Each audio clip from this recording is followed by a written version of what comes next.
contact as civilians. We do not have to wait for the governments to do it. The universe is really folded within each one of us. That the entirety of the cosmos is accessible through each and every individual's mind, connecting to the great mind, the great spirit.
Tes.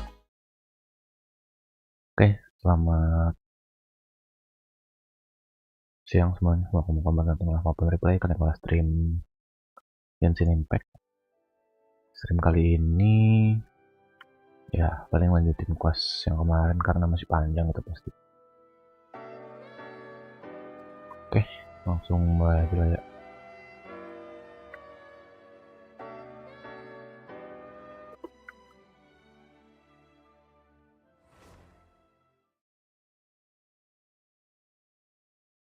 Seperti biasa kita dulu cuy. Lah, ada update.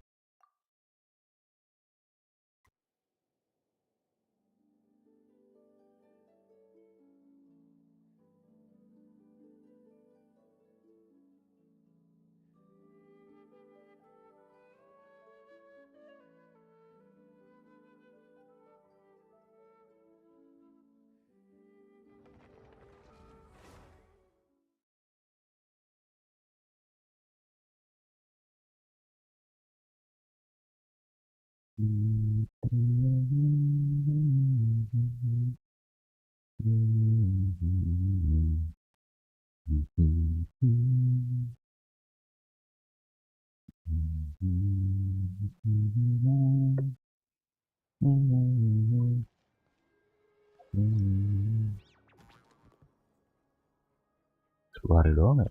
Kita harus beresin itu dulu.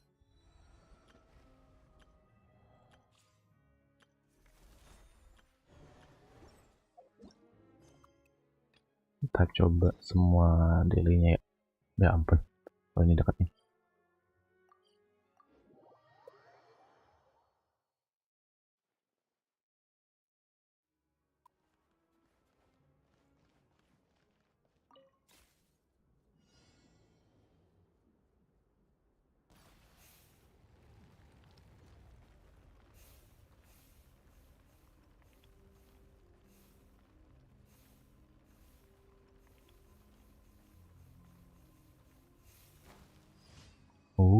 Pakai kamera juga bisa guys. Jadi nggak full ADS ke apa namanya, ya itulah namanya.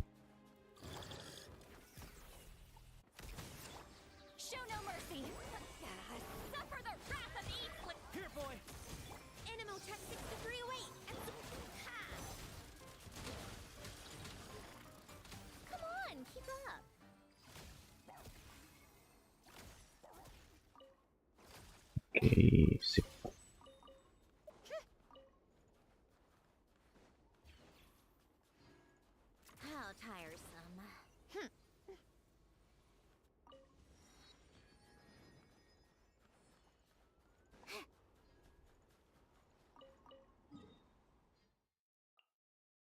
Ini berarti bisa sih dari sini ya.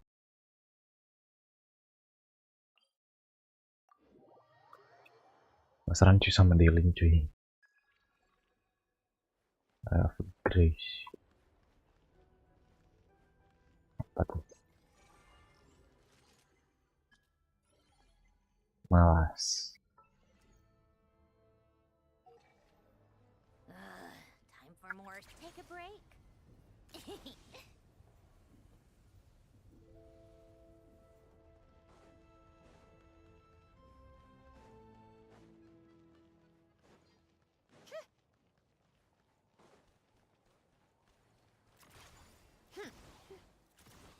Pick up the pace.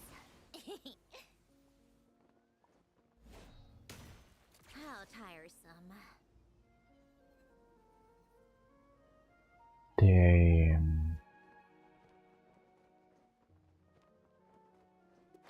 Oh ini yang hancurin mbak gitu. Oke.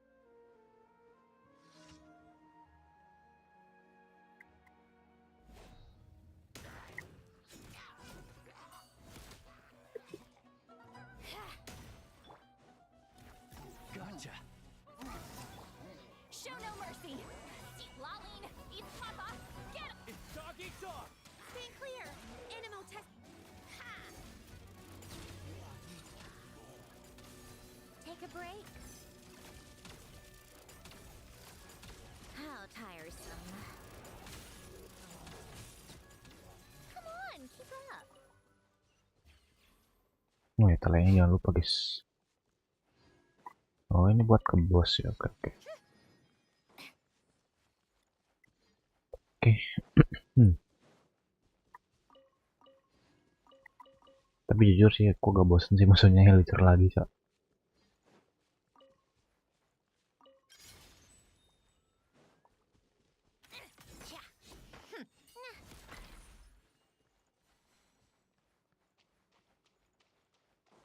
Oh item baru lagi guys, Golden Fern. Anak dir, anak ya. Kalahkan musuh 3 apa nih? Aduh, jauh banget nih. Udah dari sini kali ya. Jarak terdekatnya ke sini terus ke sini.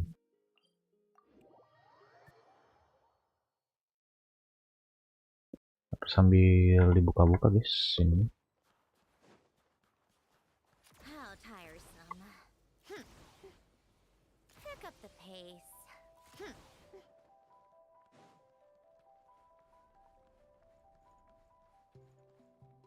Nggak bisa di ini guys. Oh bisa deh. Take a break. Pick up the pace. Pick up the pace. Come on, keep up. Ya nggak ada ininya guys. How tiresome.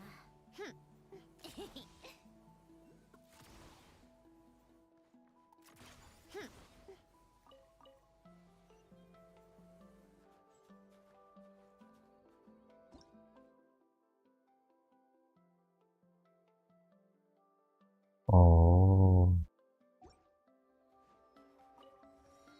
ini ya kayak gini ya. Oh iya tuh. Lagi anjay.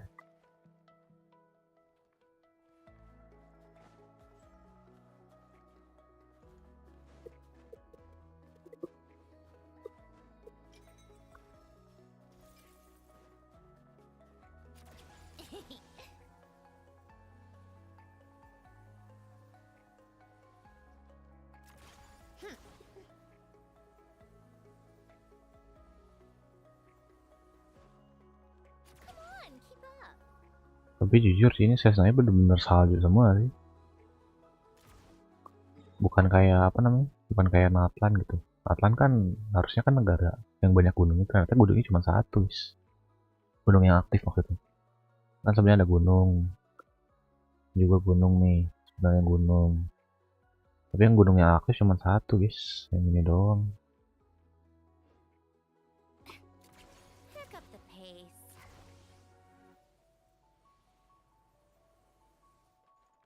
How tiresome.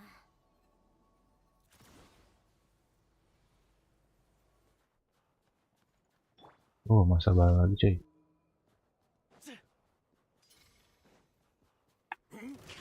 Ready or not. Fulfill our pact. You two. Time to end them. Here, boy.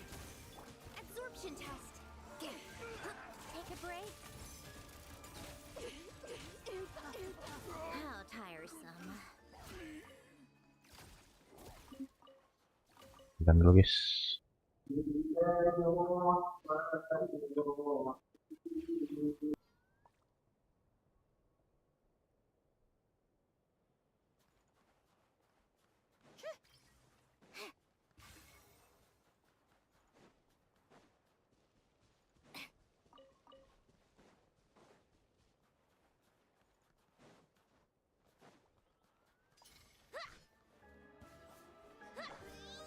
Strange footsteps. Prey spotted. Fulfill our pact. Suffer the wrath of the Eatfleet. It's dog eat dog. Animal tech 6308. Animal hypostasis.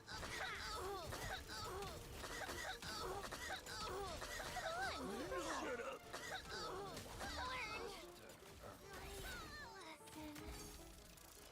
Learn.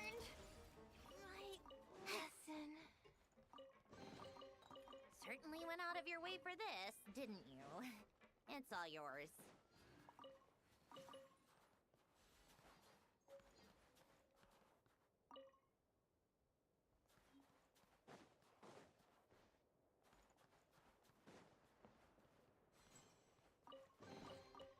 So, what's inside?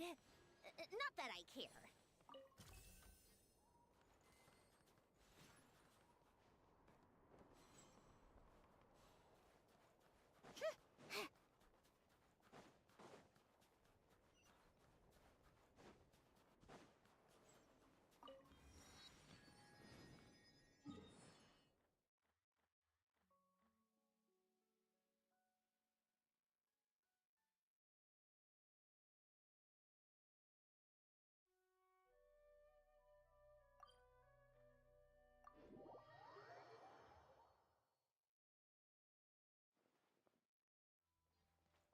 Welcome to the... Thank you for... Welcome to the...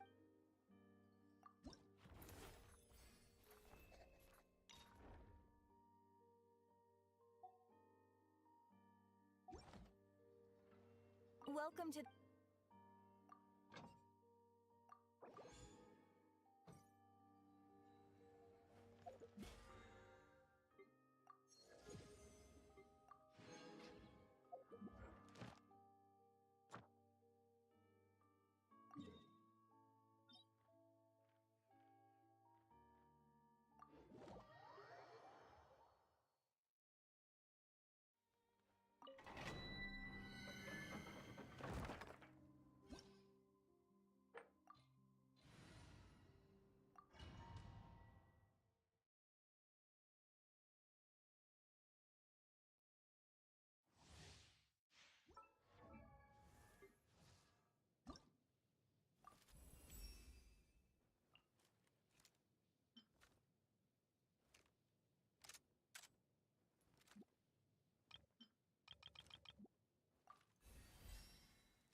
Show no mercy! Not you two! Time to end them! Tagari, fetch! Absorption test! Animo test 6308! Take a break. A spot of tea time entertainment. Come on, keep up. One down! Show no mercy. Stay clear. Animo test 6. Take a break. Come on, keep up.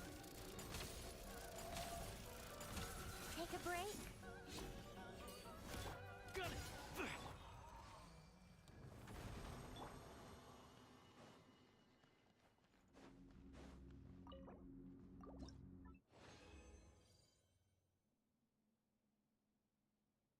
Panik baru, Cok. Yang musuh yang tadi. kayak ada shield gitu, tapi tadi langsung pas pakai stellar corner kayaknya pecah tuh shieldnya. Bullseye! It's dog eat dog! Fulfill our pact. Suffer the wrath of evil. Stay clear. Enhanced Animo Module 75. Come on, keep up. Let's test my hypothesis.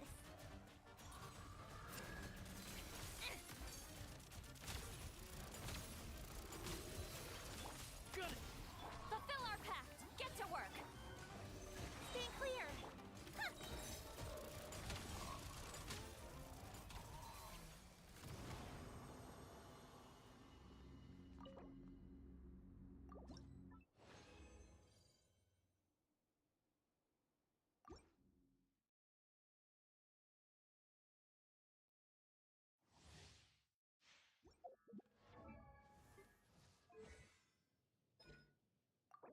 Oh belum ada ininya, ya udah nanti deh. Bullseye! Here, boy! Fulfill our pact. Seek lain. Eat papa. Get him. Animo Tech 6308. Animo hypostasis emulation. Take a break. What a joke. Come on, keep up. One down! Fulfill our pact. Show no mercy. Absorption test.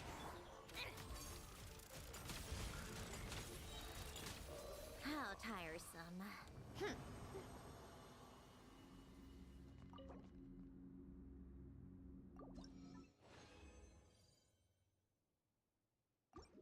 Ding ding ding ding ding ding ding ding ding ding ding dong, ding ding dong. Aku pengen buka domain ini juga sih ya. Domain apa? Artefak ya? Artefak di sini. Ini boleh deh, dapat sih. Ini bisa keluar dari sini nih. Boleh.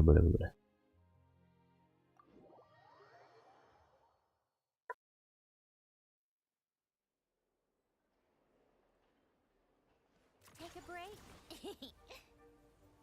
Pick up the pace. Come on, keep up.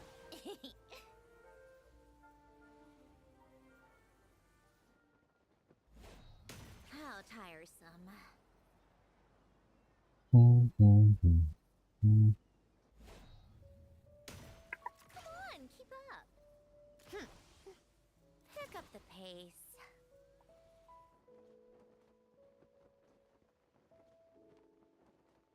Yeah. Prepare.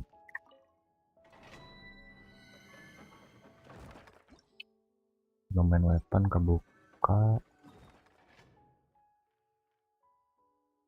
Kalau kesini berarti harus kesini dulu guys. Boleh deh kita buka dulu aja ya. Sebentar kita ke akun utama. Soalnya rasanya udah habis, daily juga udah beres.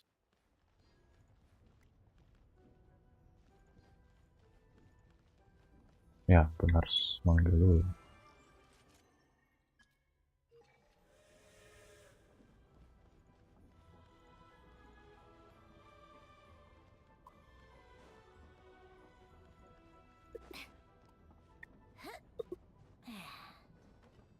How tiresome.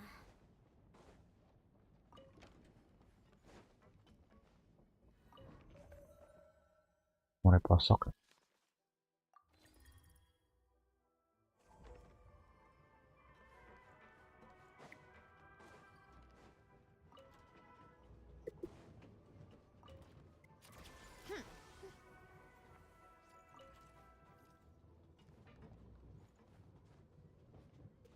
Mau ke atas.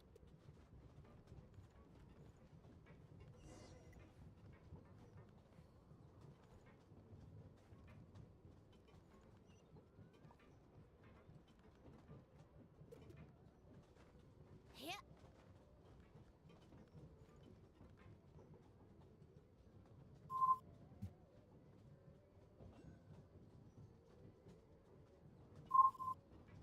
Nggak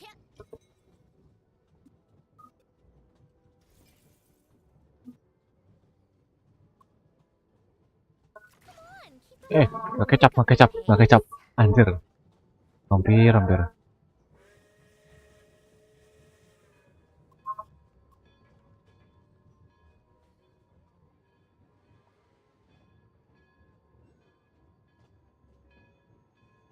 Di atas mana deh?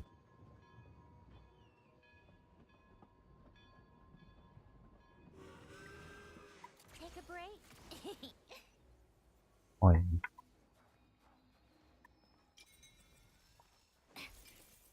Ya ampun. Baru mau ambil tele.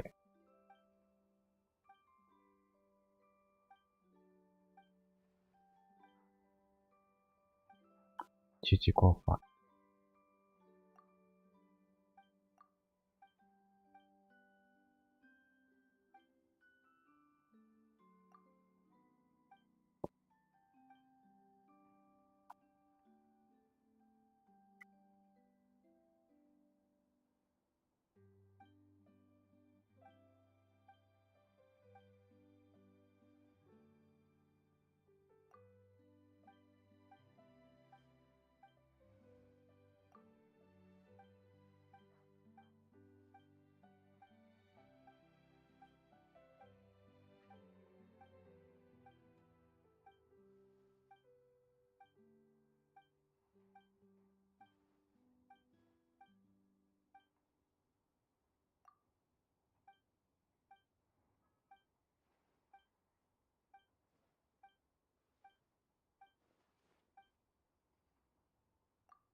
Nyaman.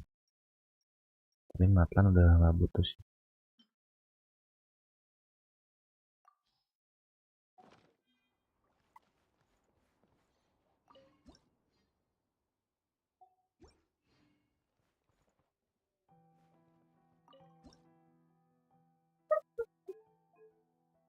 Ya ampun, berarti banyak guys. Ini harus bayar sih 10 hari.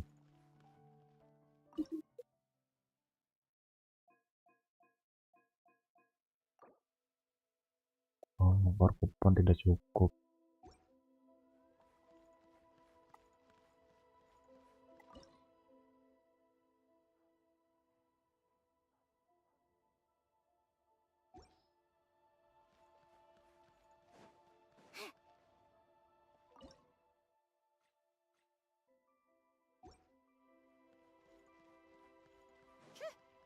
How tiresome. Pick up the pace.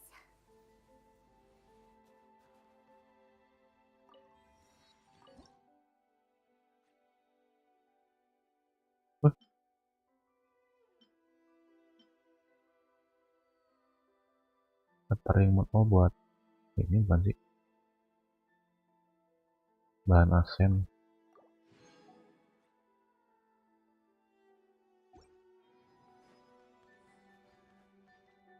Kacin lagi, buset dah.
Called back to the Zeppeljärny Palace again? Ugh, seriously. What's the point in all these endless meetings? Tempat para pejuang minyak Ini kan lagu-lagu pelaut.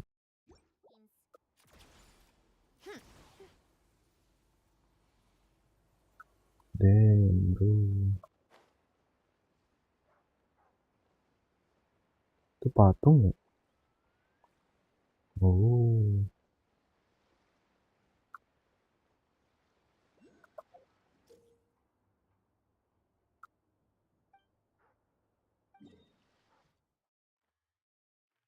Gambarnya muncul cuma di sini doang nggak?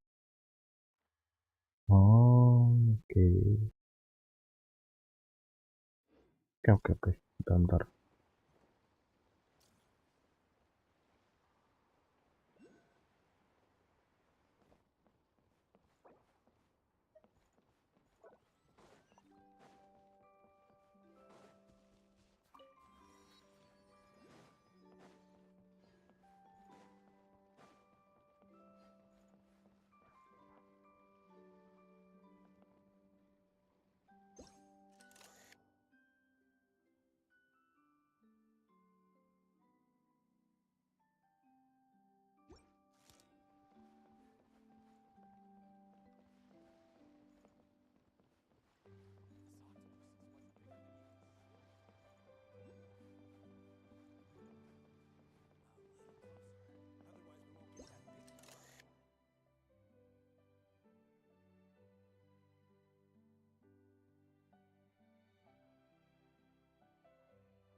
Objek itu apa sih?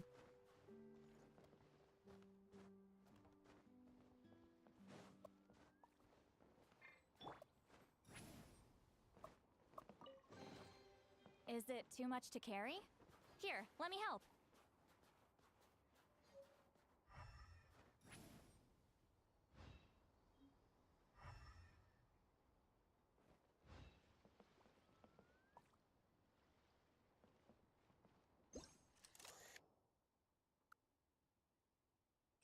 Oh, ini toh. Oh, guritan itu.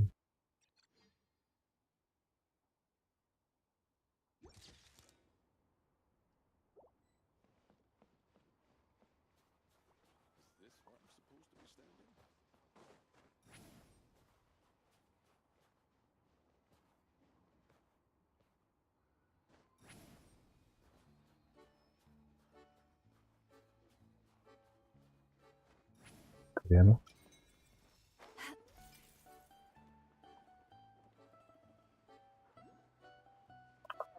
Mari sih. Kanan situ. Oke.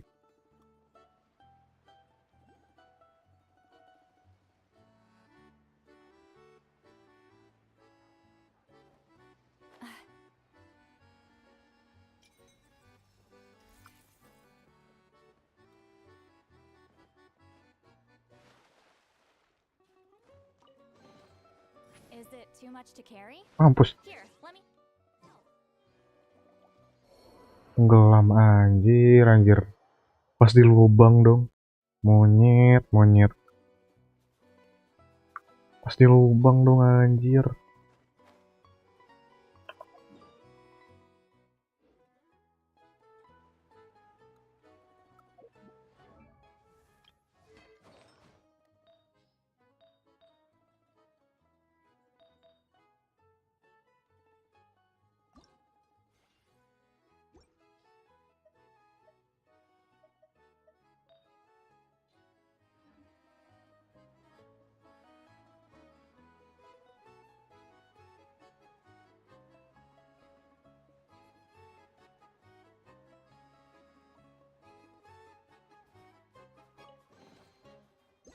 Not bad. It's all yours.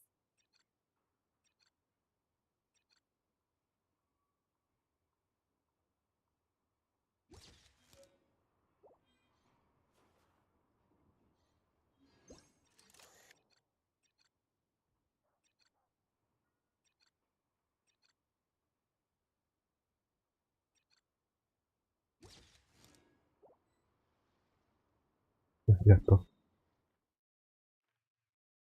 Nah, cuma itu doang nggak sih?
mulai nih.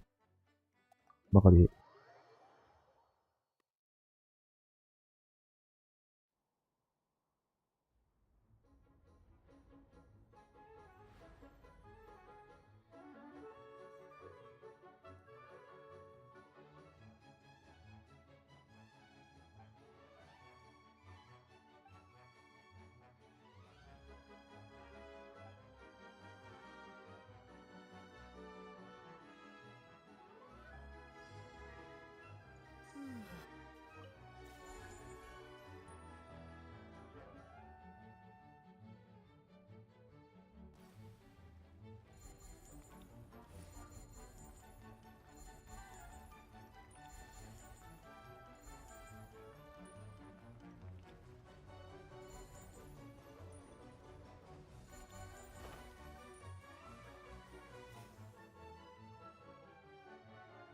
oh bisa ngulang tapi berapa kali?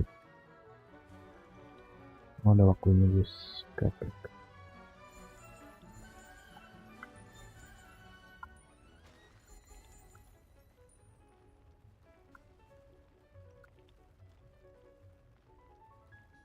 What the hell?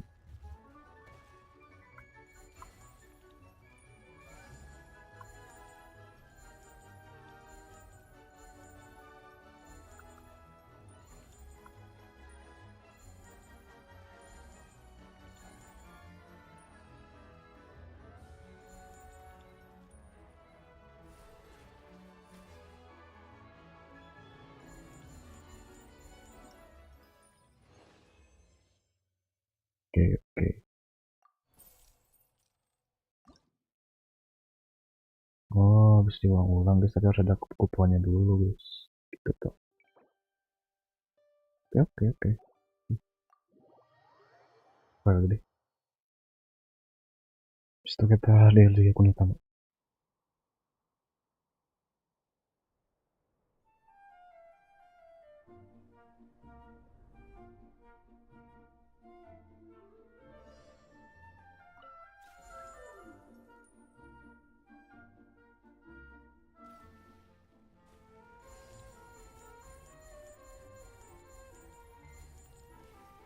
Oh shit. Lain. Oh sini kah?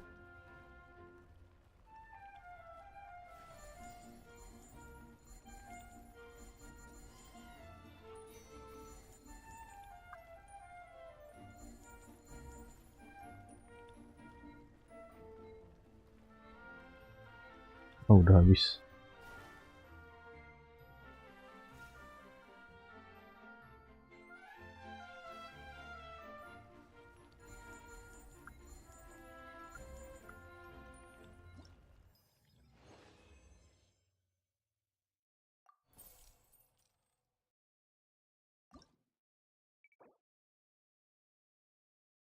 Oke.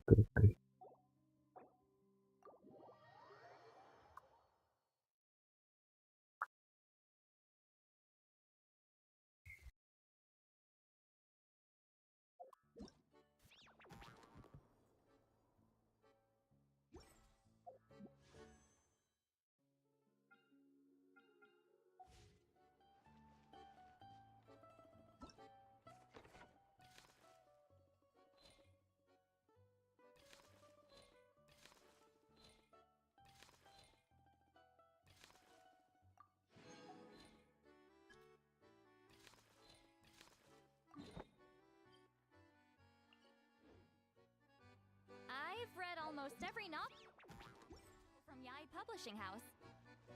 Pretty normal, right?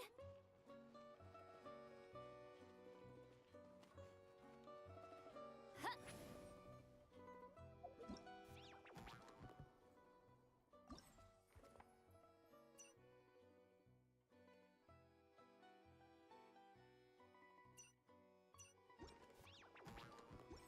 Itu dari kemarin harusnya ya. Oh dari sini nih.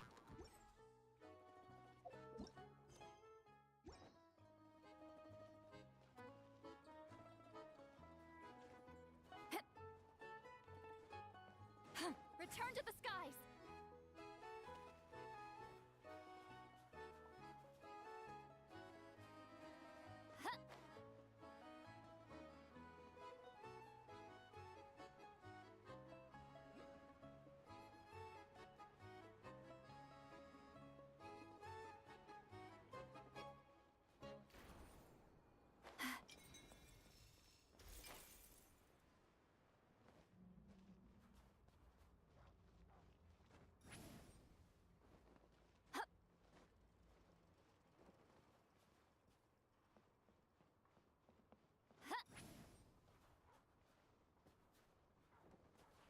Tapi kayaknya emang bukan event deh yang struktur ini, bukan event deh.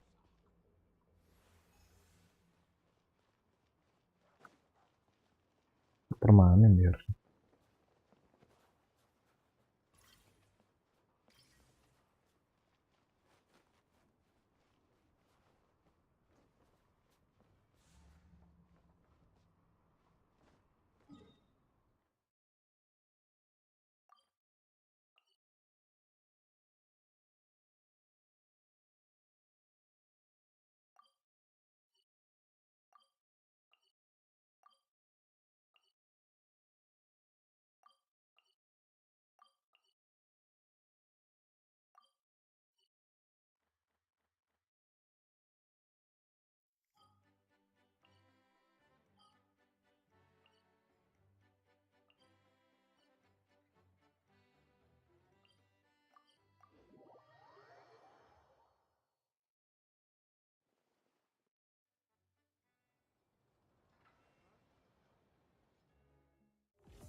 Damn, ini coy.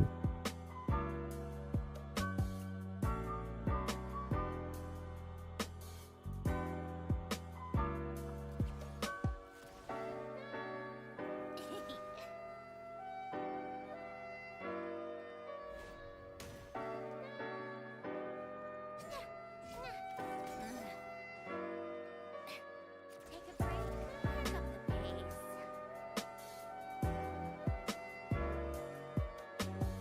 How tiresome.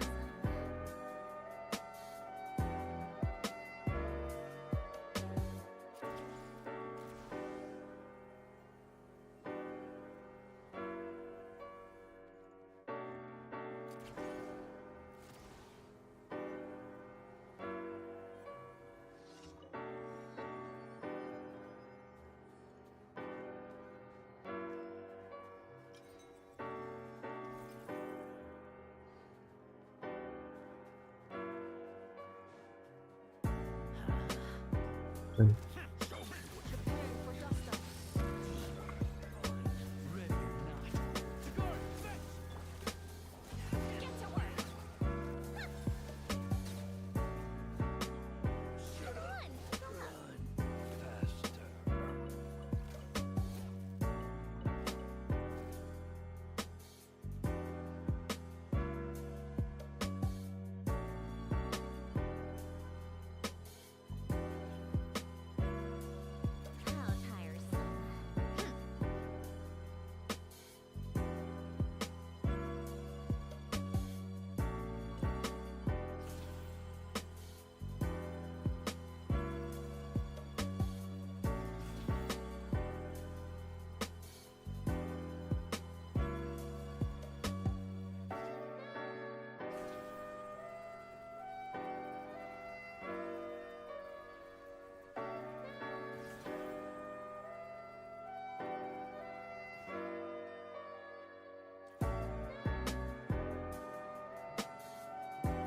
Certainly went out of your way for this, didn't you?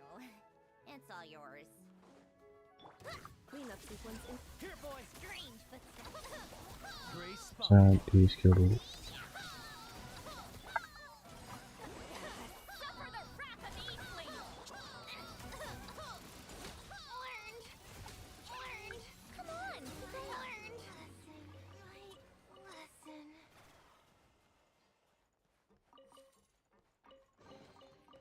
So, what's inside? Not that I care.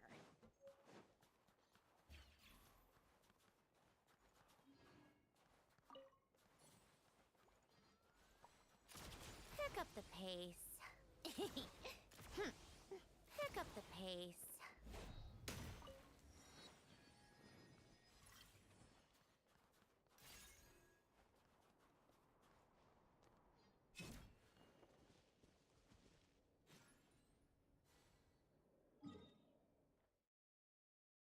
Di sini ya. Ya, nggak mau sini sih. Jalan pakai kereta ya? Kereta ke Steldovka kali. Boleh.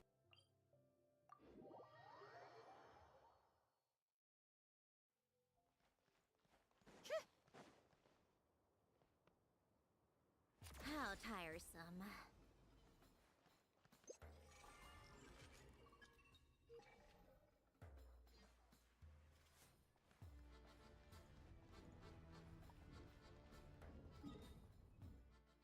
Kayaknya ke sini deh.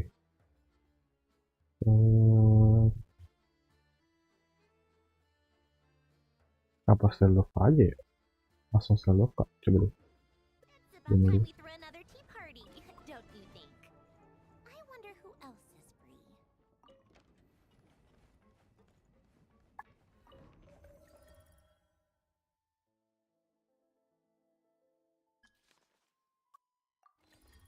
Oh iya kan muter one berarti.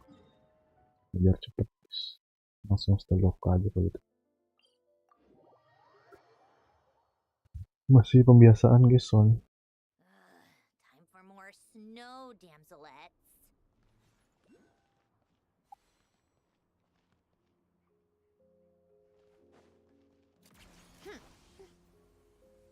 Pick up the pace. Take a break. Pick up the pace. How tiresome.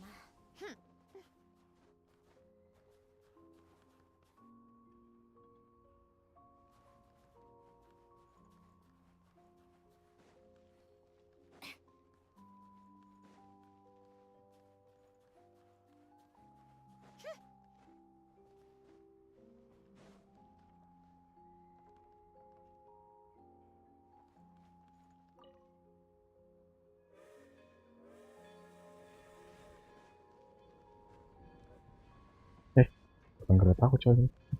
Bukan. Come on, keep up. Pick up the pace.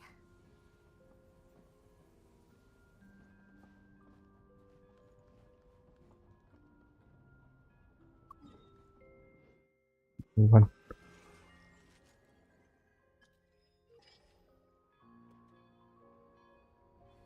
Nah, ini baru yang kereta nih.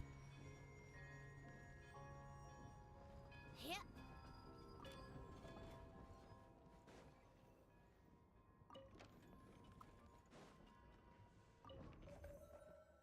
Dari sini berarti Stemorzorg.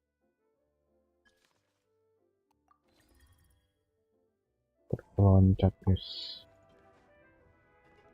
How tiresome.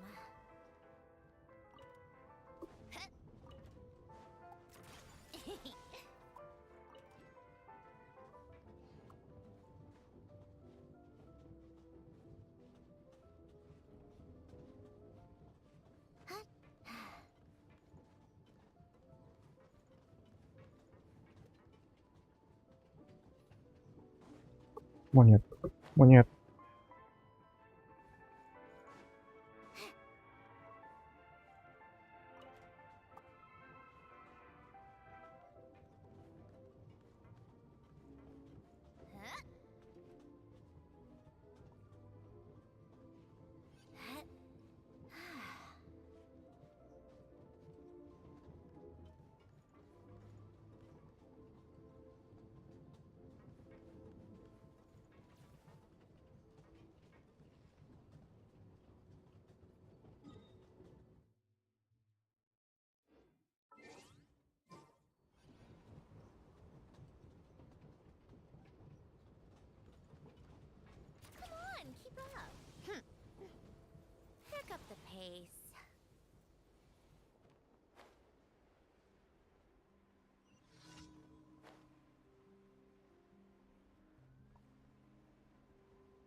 Come no closer. Ready or not. Guard, fetch! Annihilation mode. Insulation chamber. Lain, it's Papa. Get him.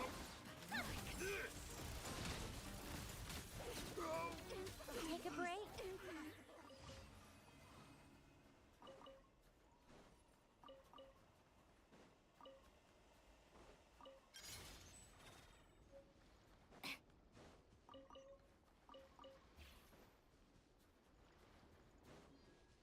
How tiresome.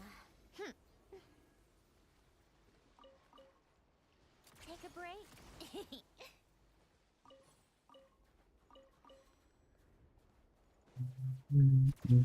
Pick up the pace.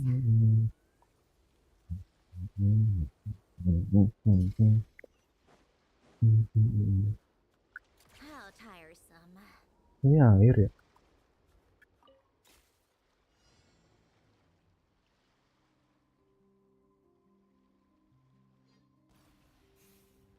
Oh, oke. Let it go, cok. Bebas.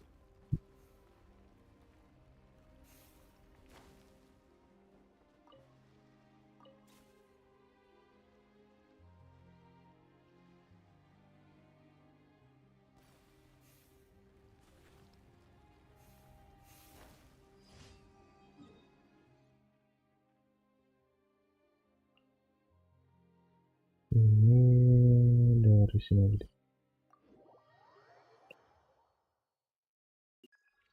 Ini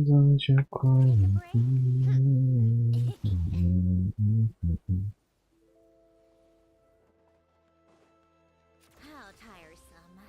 Pick up the pace.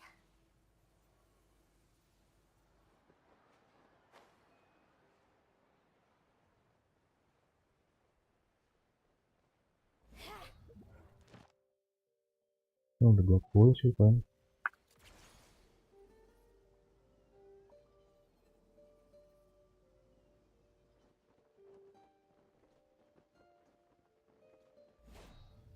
Come on, keep up.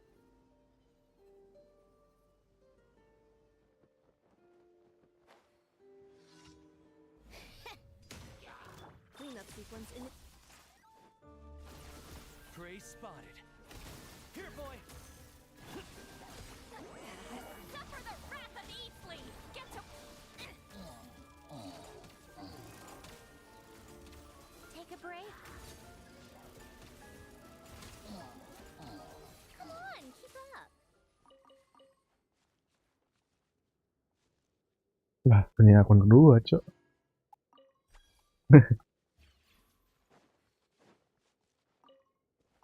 Agar-agar lah. Akun kedua dong.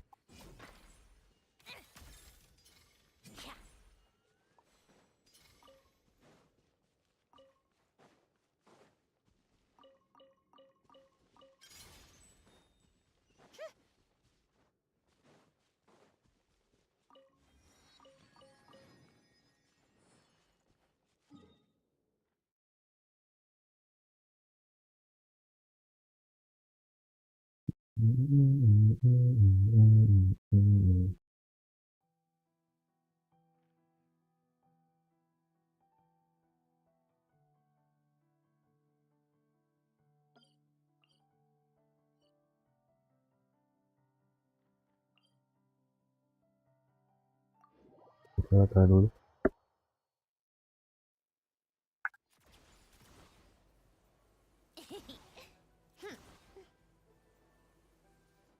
How tiresome.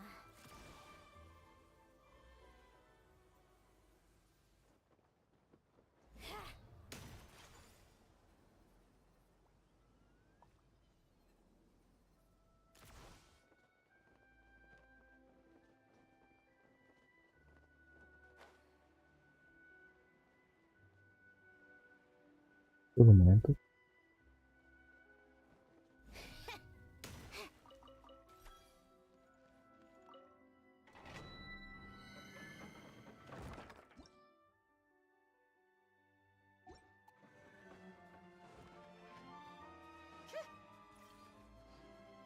Itu lumayan.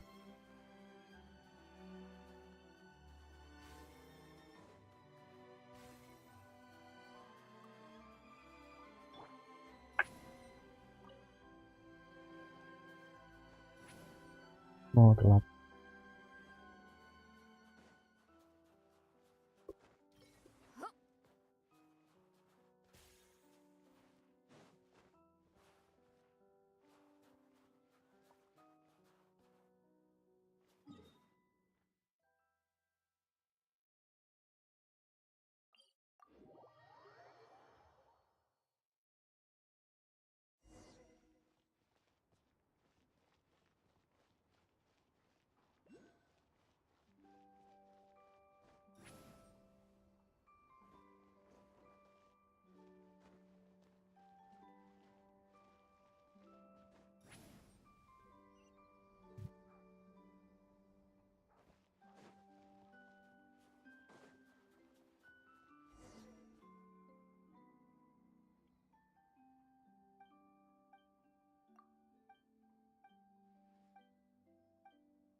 GENSHIN lagi banyak banget.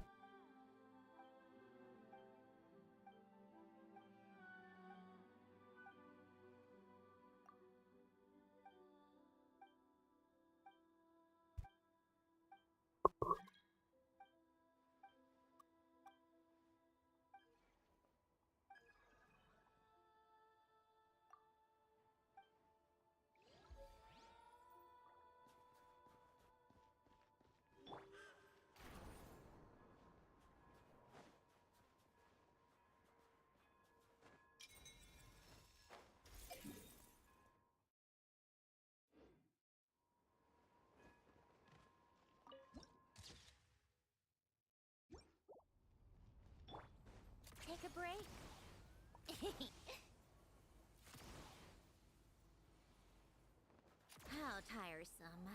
Pick up the pace.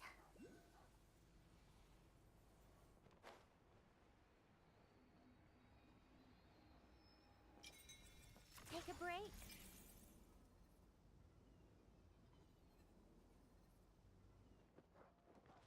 Come on, keep up.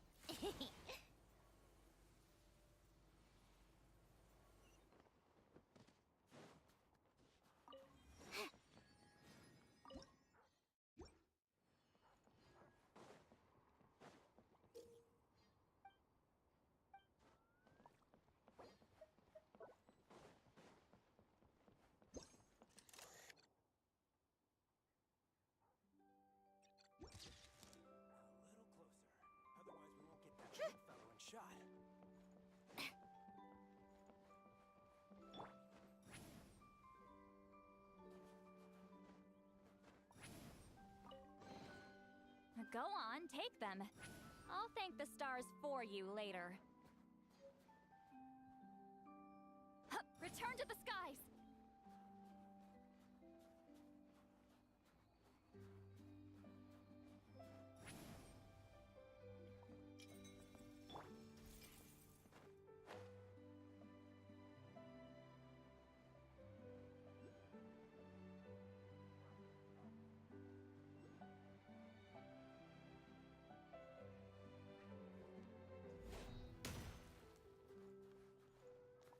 How tiresome. Horror, Cok.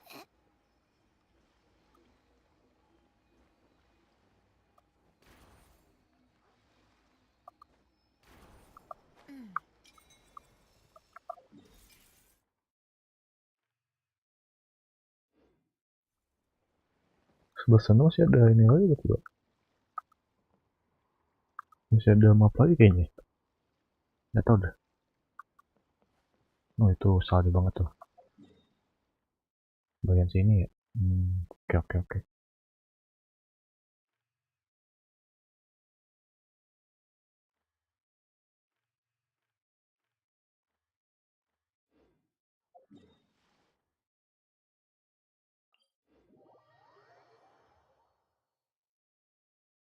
Take a break. Pick up the pace. So, what's inside? Not that I care.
Ini tinggal racing ya.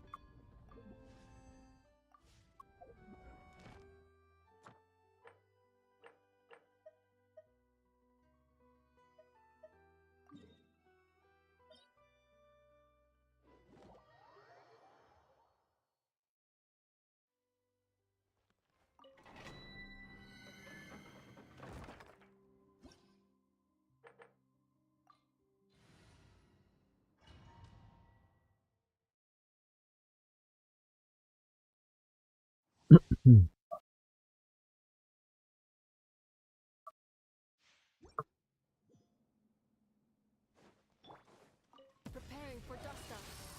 Defensive mode. Prey spotted. It's dog eat dog. Fulfill our pact! You two! Time to end them!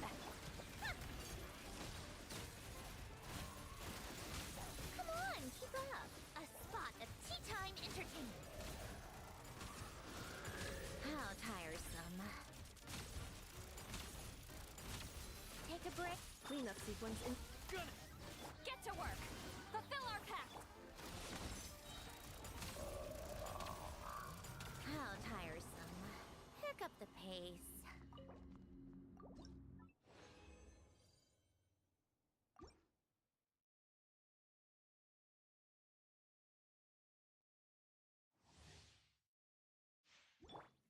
Ultimatum protocol. Installation. Prey spotted. Tagari, fetch!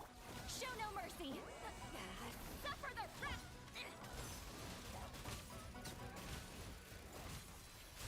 What a joke.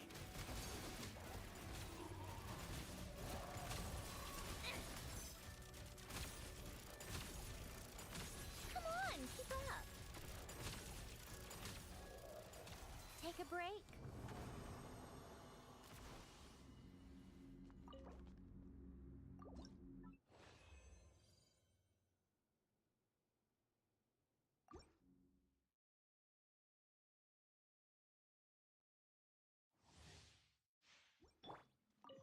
Cleanup sequence. Gotcha. Here, boy. Get to work! Harus tahan lama ya. Lain, eat Papa! Get him! Come on, keep up. Let's test my hypothesis.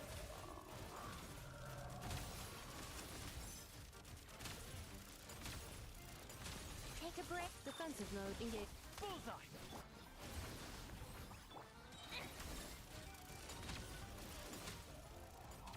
How tiresome.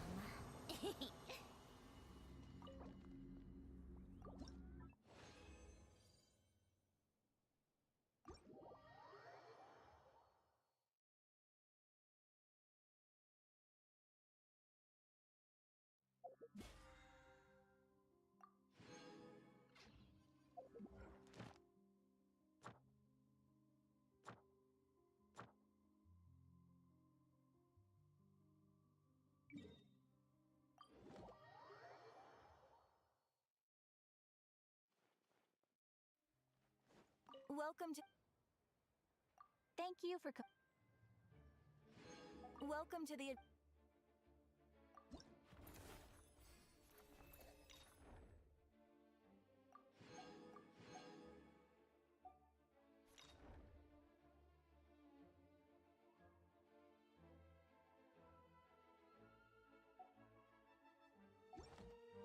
Pas dia miniatur tuh damage-nya kecil banget.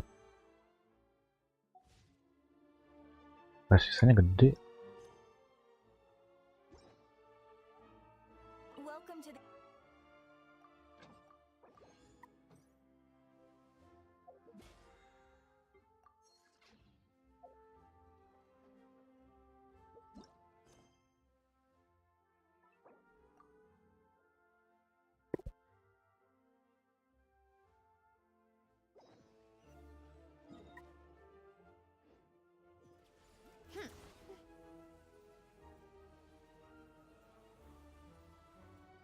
Come on, keep up.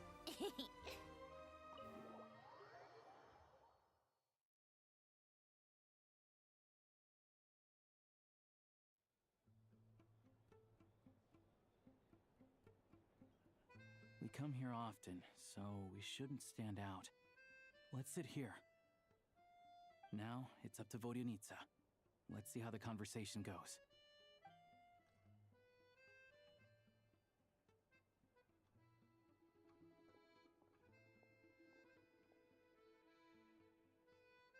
Mr. Mitya, over here, over here. Oh, sorry. I got a little held up on my way here. Now we have even less time than we planned.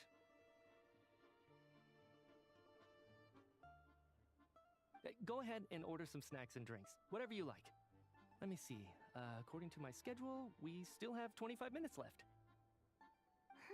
You're really pressed for time today, huh? I was imagining this would be a leisurely chat. If you'd prefer, we can always reschedule for another afternoon when you have more time. No need. Getting to meet the lead singer is a very precious opportunity for me. I'm not about to pass it up. I've already had to decline your invitation several times because our schedules rarely align. If I don't grab this chance while it's here, who knows when the next one will come around? Well, of you to make time just for me.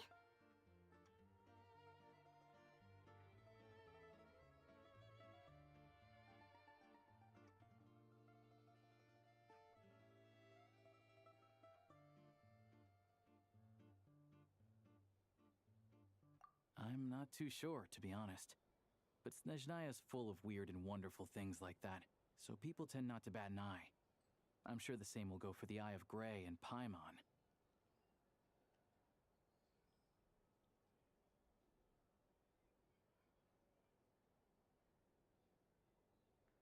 The reason I invited you out for tea and a chat today was to get some feedback from a true fan of the theater. Well, I genuinely have nothing bad to say. No matter how many times I hear you sing, it never gets old. It always seems fresh and new somehow. Maybe it's because the more times I listen, the more details I notice. Or maybe you simply improve with every performance, delivering it better each time. Thank you! I'm delighted to hear that! Could you give me any specific examples? Oh, yeah. The piece you sang today, for example. Beneath the Frozen River? Hey, what's with you? I'm just praising a good performance. I always used to find that such a bleak and lonely song. But the more you listen, the more you realize that it's not as cold and nihilistic as it appears. When you really dig down into it, there's a certain level where you're surprised by the emergence of hope. Wow, I'm impressed! I didn't expect you to pick up on that. Actually, I only tried out that angle after talking with a composer. Still, Beneath the Frozen River wasn't on today's program. Oh, really? But it's a classic. You sing it every time.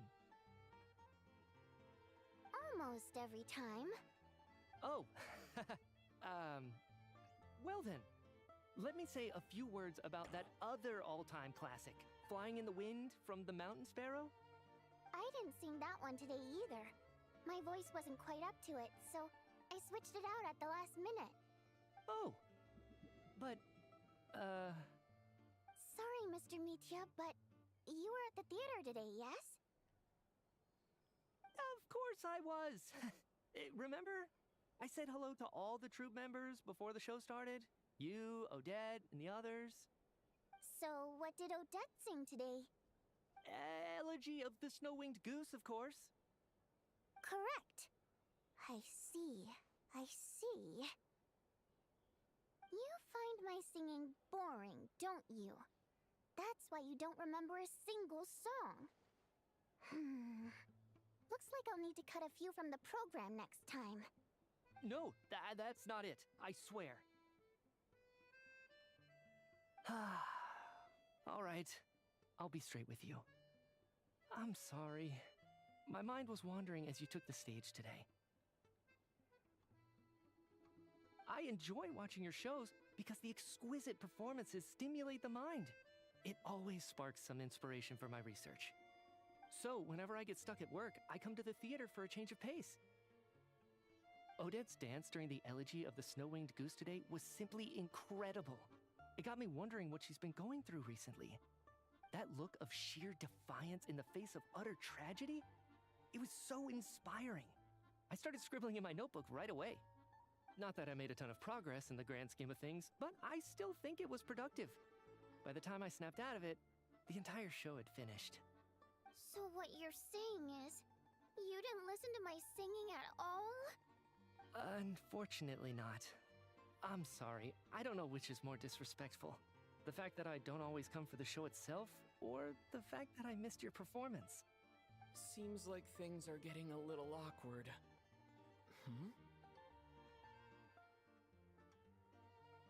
Nitya just stepped into a conversational minefield. If there's one thing Vodyanitsa doesn't like, it's people who show disrespect for her performance. This meeting was so hard to set up. Don't tell me it's already falling apart. It's fine. I suppose this is affirming in its own way. At least, it shows that our performance really touches people's hearts, right? Don't let it bother you. It certainly doesn't bother me. She's showing a lot of restraint.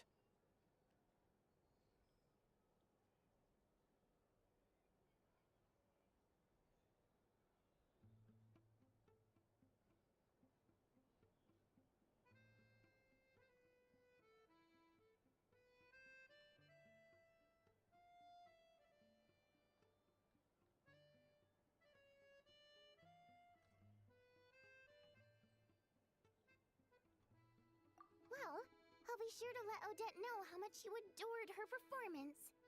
Please don't say that. I always love your performances too. It's just that inspiration struck at the wrong time today. I'm usually all ears. I know, I can tell. That's why I value your opinion. I'm sure some people can't stand it when others praise their coworkers right to their face, but not me. No, sir. Fair enough. I still feel kind of bad, though. But you know what I really can't stand? People who only show up to the theater to pretend that they're cultured. Makes me sick to my stomach. Oh, yeah, 100%. There are too many of those people around.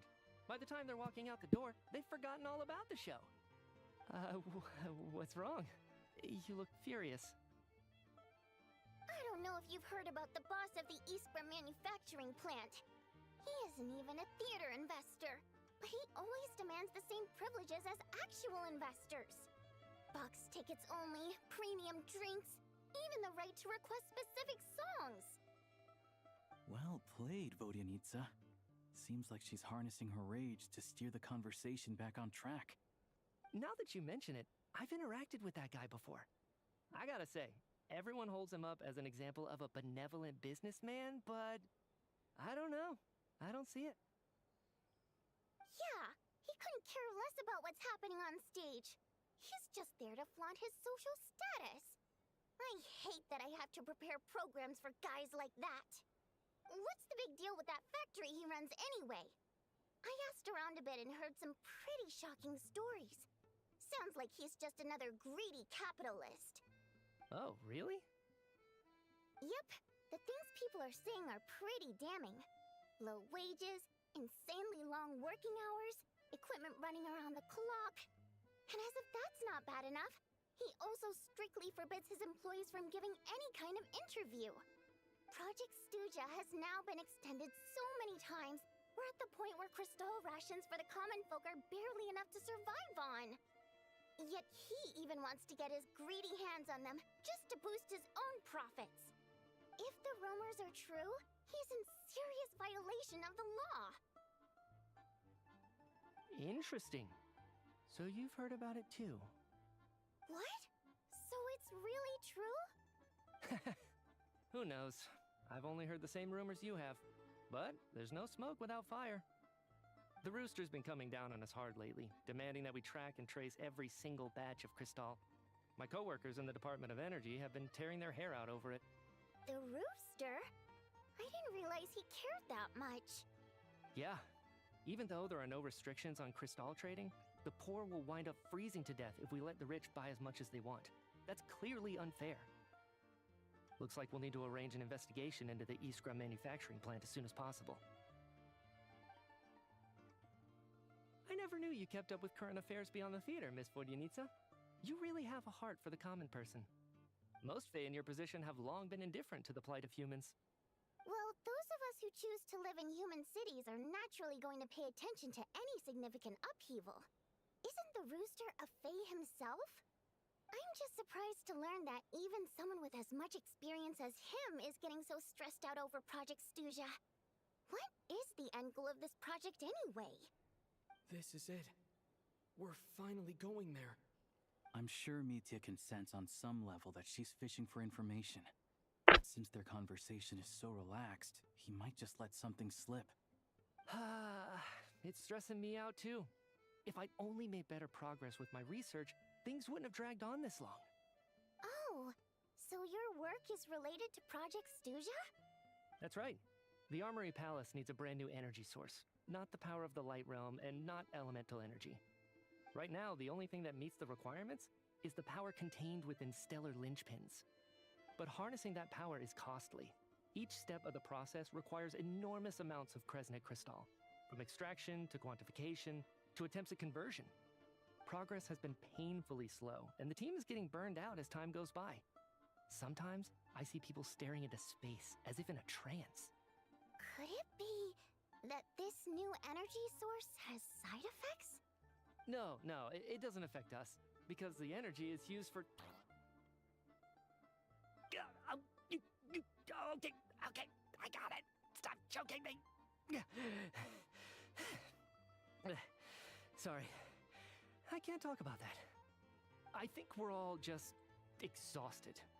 We've been working ourselves to the bone for so long with so little progress to show for it. It's no wonder people are struggling to stay motivated. Seems like I owe you an apology. I shouldn't have gotten so mad at you for not paying attention during the show. Don't worry about it. I count myself lucky, to be honest. I don't envy the people who work closely with the Tsaritsa herself. I'd much rather be in my current position. At least I don't have to shoulder any major responsibilities. So they're trying to develop a completely new kind of energy.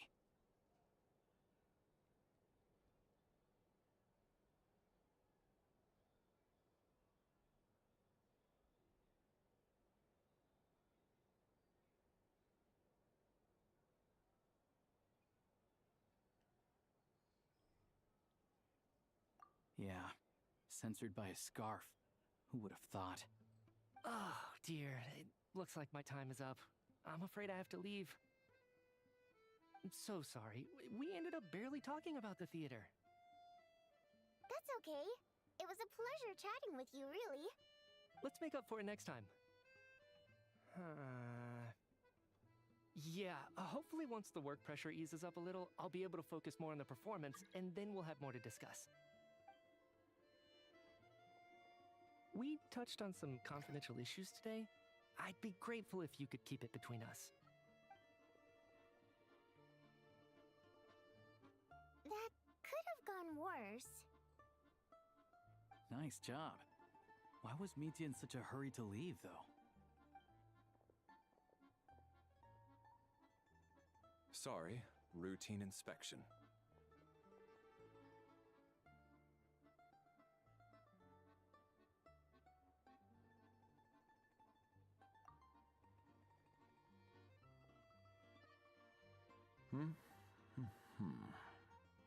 Okay, let's go.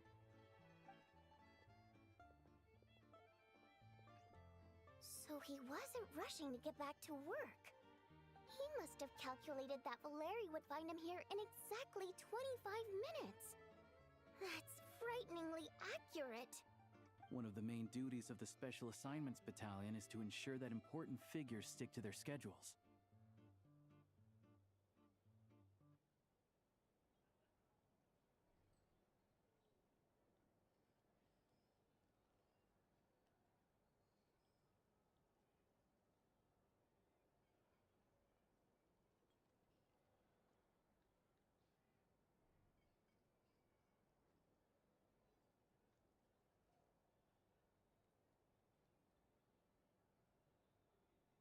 All right, time for us to get going too. Excuse me, check please. We'll settle our check too, then. Oh, hello there. Mr. Mitya paid the check before leaving. He also asked me to pass on a message. He said it was an honor to share his tea break with Miss Vodyanitsa and her two friends. Wait. So he knew we were here all along? This raises a lot of questions. Did he deliberately mention the new energy source so that we'd overhear it? Maybe his work isn't confidential after all.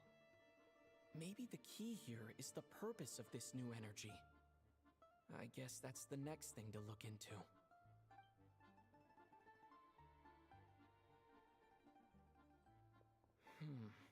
Vodyanitsa and Alosha have left. Time to head back and call it a day.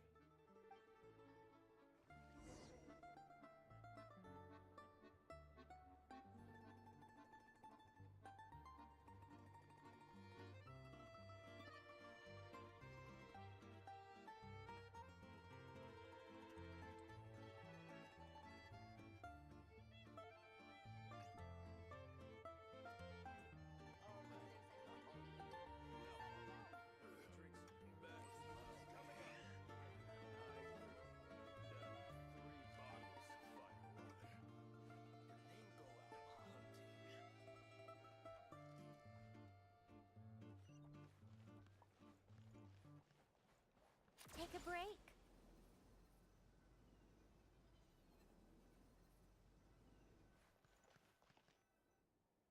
You're back! Here pretty early today?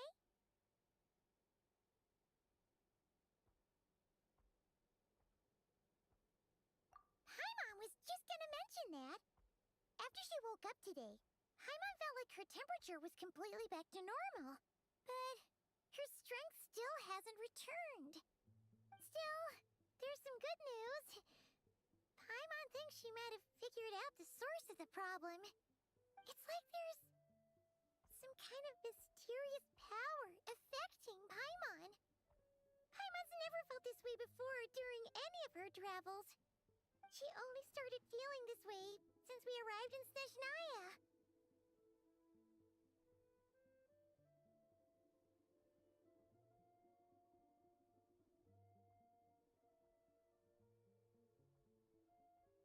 That's right. The Armory Palace needs a brand new energy source. Could that have something to do with this? What is it? You're making that face again. You know, the one you get whenever you have a light bulb moment?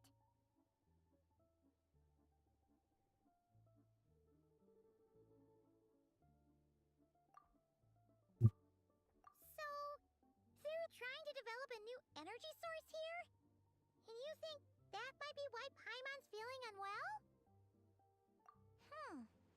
Well, Media denied that the energy they're researching has any side effects. Although, he did say that people working on the project have been having issues with their concentration and short-term memory. And even so, those are completely different symptoms from Paimon's.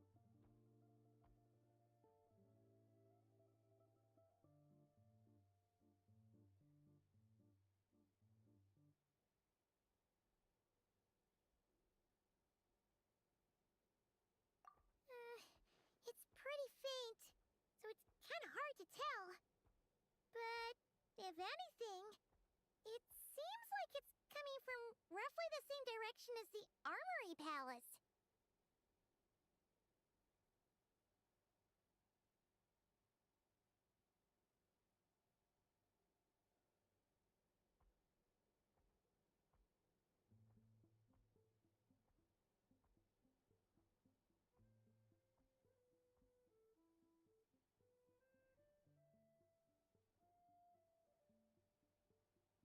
Sure, Paimon's with you there. But how, though? The robot only has a limited amount of intel.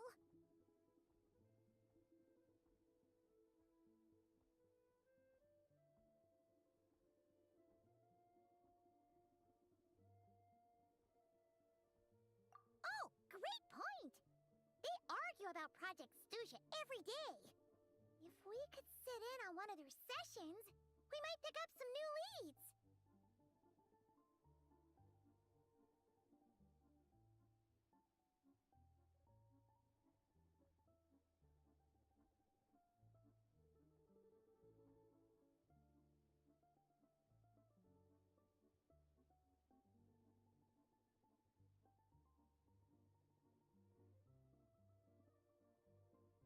Good idea!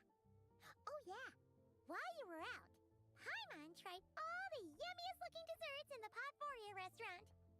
This one seemed right up your alley. So, Paimon saved some for you. Come try it once you finish writing your letter.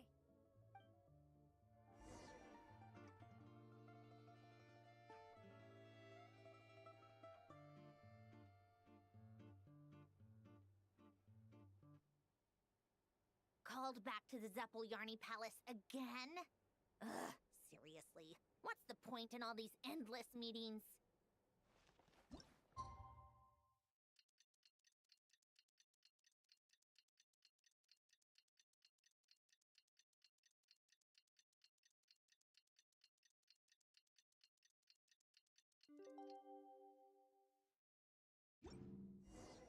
Alosha replied. He says that we won't be able to speak at the Vetcha, but he can arrange for us to attend as visitors.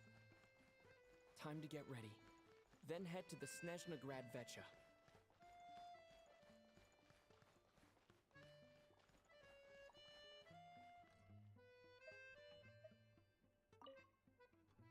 You're back! Paimon's been working on the crossword puzzle in the newspaper. It's actually pretty fun! Oh, shoot! Paimon forgot the next word! Oh, she had it a moment ago. Think, Paimon, think.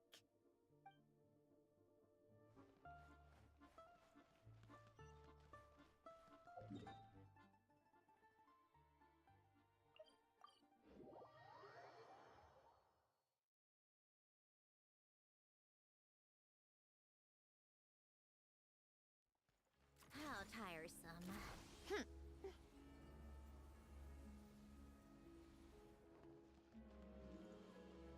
Yeah.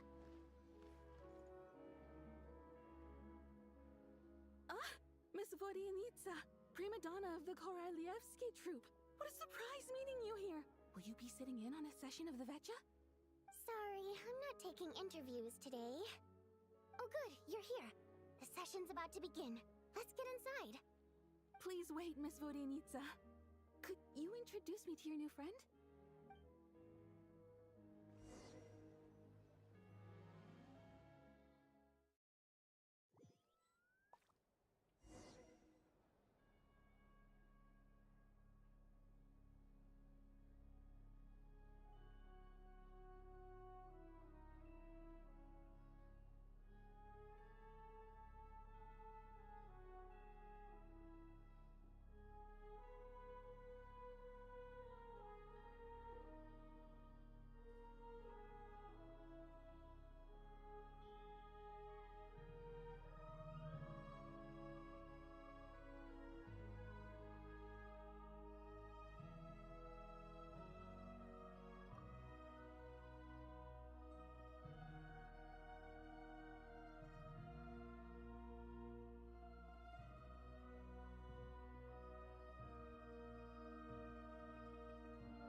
In summary, the energy management commitments made for the outgoing period have been delivered upon.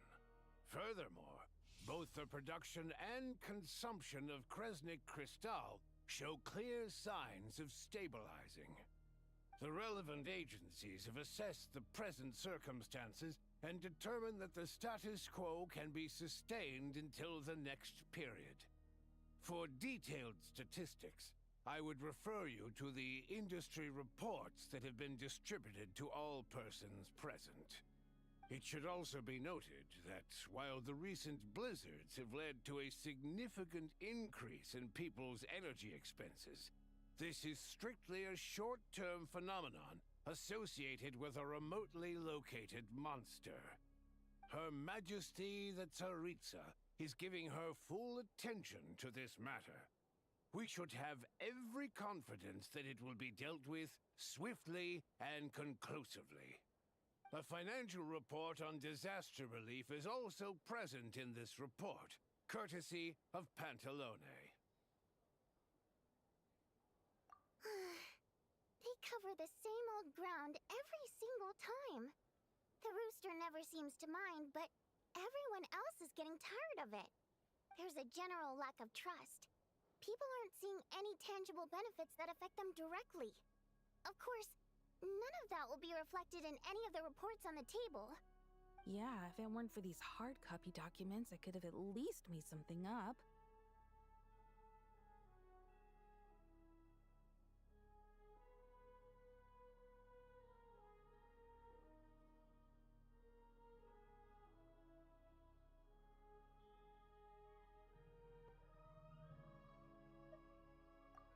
Don't mind me. I'm just out here trying to hit my interview quotas. Bring out the kvass. Ever read it? Best-selling newspaper in town. If I remember correctly, you guys don't even have a sales permit. You have to sell from stalls on the street. Okay then, best-selling street stall newspaper in town. Still counts.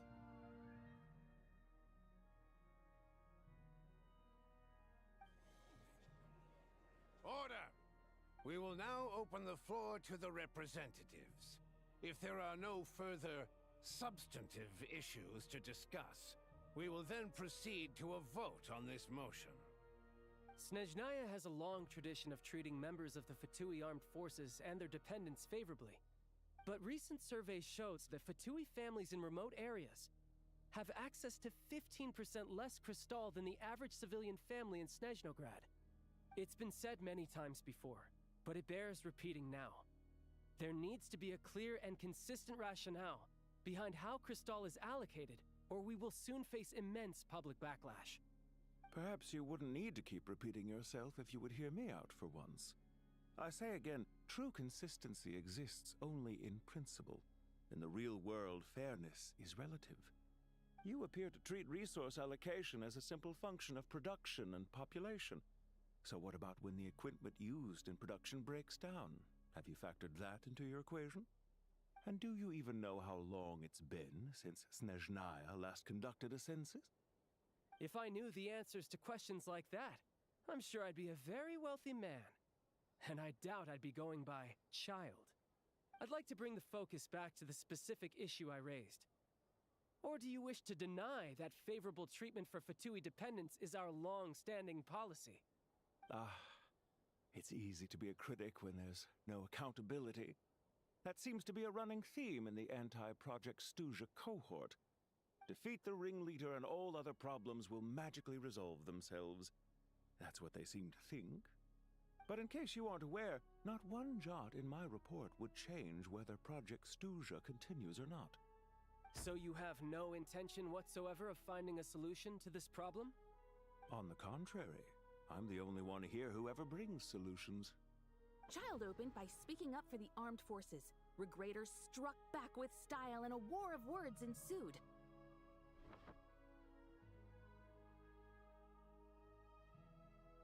Our reporter was live on the scene to get the audience's reaction as it all unfolded. Who do you support?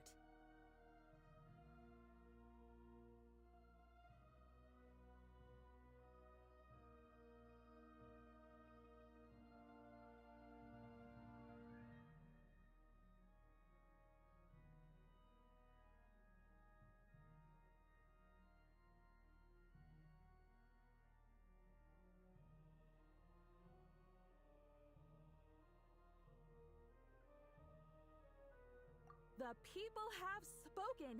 Child received raucous applause from the crowd as he pushed Regrader onto his back foot with a relentless barrage of questions. It had to be seen to be believed. Now you see why they don't have a sales permit. However this reporter wants to spin things, I haven't forgotten that Tartaglia was representing the Northland Bank when we first met in Liyue. So surely, their relationship can't always have been this strained. You two are getting off topic. Let's focus on what the data is saying. Mr. Pantalone, may I speak on your behalf? Oh, please do. I'm more than happy to save my breath. Crystal distribution policy undergoes modifications with each new period. The ultimate goal being to find the most reasonable method of allocation, which I believe is what Mr. Tartaglia also seeks. But I fear many may have been misled on this topic by extremist activists. To clarify, Project Stuja is not the root cause of the problem. It is merely a framework for resource distribution. The most recent reports all point to Snezhnaya's resilience and adaptability during this period of fine-tuning, and give clear indications that a distribution framework is improving with each iteration. To make drastic adjustments without first considering the risks would likely do more harm than good. It would be a waste of the hard-won experience we've gained to date. Renowned scholar of finance, Arapov spoke up to clarify the fiscal logic, clearly alluding to social organizations like the Rokot in his words. With the notorious Lelek still active to this day, should the Rokot be held responsible? No, there is someone else to blame. She's just rephrasing what Mr. Pantalone said. The Rokot are the critics he accuses of taking no responsibility for their actions. As for Lelek, you won't have heard of him yet. He's currently the most famous member of the Rokot. Well, more like infamous. Ending Project Stuja has become an obsession for him. Unlike the more decent ones among us, he believes that votes in the Vetcha are all that matter. So whether it's threats, coercion, or bribery, he'll use whatever means necessary to get people to change their vote. And since we're already on the subject, what do you think of Lelek's methods? Are you for or against? Despite a handful of detractors among the audience, the people overwhelmingly support Lelek. We stand with Lelek! At least someone here wants to take this discussion seriously. I've been considering that issue myself. What you really need is more precise regional data, right? I think it would be easiest to let the Fatui handle it, since they're already in charge of Crystal shipments anyway. We may as well get them to collect some data while they're at it. Whatever you need, you can ask the Fatui to look into it for you. In terms of supervision, I think the Druzhna would be a good fit. I had hoped to discuss this with Miss Vesna, but sadly, she's not present. I will be happy to take a note of your suggestions and present them to Commander Vesna for a decision upon her return. The Commander has always taken a keen interest in Project Stuja. However, given the Druzhna's demanding workload, I'm afraid it may prove difficult for them to provide any practical support. Let us refrain from jumping to conclusions until a concrete and actionable plan is in place. My apologies, Lord Rooster. There are numerous issues to address here, including manpower, time sensitivity, and reporting lines. Nevertheless, I support drafting a proposal. Follow the usual procedure, and it can be raised as a new motion for all parties to evaluate at the appropriate time. In that case, I'd like to share one thought before the proposal is drafted. The issue of time sensitivity was raised just now, which I presume relates to the official reports. In fact, the Energy Commission already collects regular statistics on each urban center and its surrounding area. Would these be of any use? That's a good idea. I read every issue of Sviet Lolaidovka's report, and although my focus is mostly on the section about equipment operation, the energy consumption statistics also yield a lot of insights. Be that as it may, does no one see an issue with using local data to determine Crystal quotas? In the long term, it seems like a very risky solution. Not if they are used purely for reference. So long as we have the report from the Northland Bank's headquarters to corroborate it, no one will be able to fool me. Very well, then. It appears that this arrangement is acceptable to all parties. Yeah, sounds good to me. The members reached a provisional consensus on the issue of improving treatment for Fatui soldiers.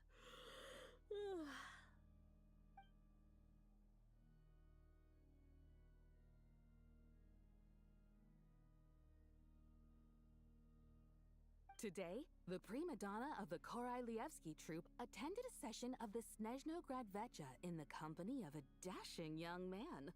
The question on all our minds is, what is the true nature of their relationship? Write anything like that again, and I'm revoking your permission to interview the troupe. Got it?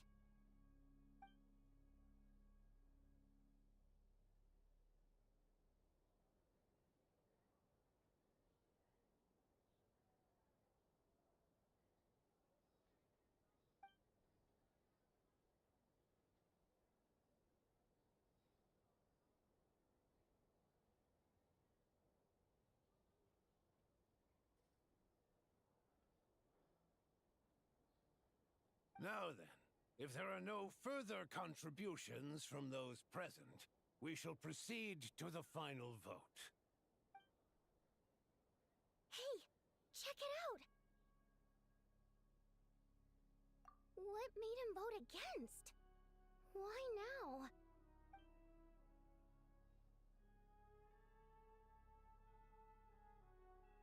The votes have been tallied. Those in favor of continuing Project Stuja total 61%, securing a clear majority. That was too close. The margin has shrunk yet again. Chuganov was a huge loss. I'll bet Lelek is behind this. I wonder how Pulcinella will respond this time. Chuganov. I see. Lelik strikes again. Yes. Go, Lelik. Once Project Stuzha is defeated, our unwavering support at Bring Out the Kvass will finally pay off when we make our comeback. I can taste our victory already! In accordance with the result of this vote, Project Stuzha will remain in effect until the next Vecha period. Finally, may I remind us all, we debate only for the greater glory and solidarity of our nation. May the aurora shine ever on, and the tundra always stand firm. The session is concluded.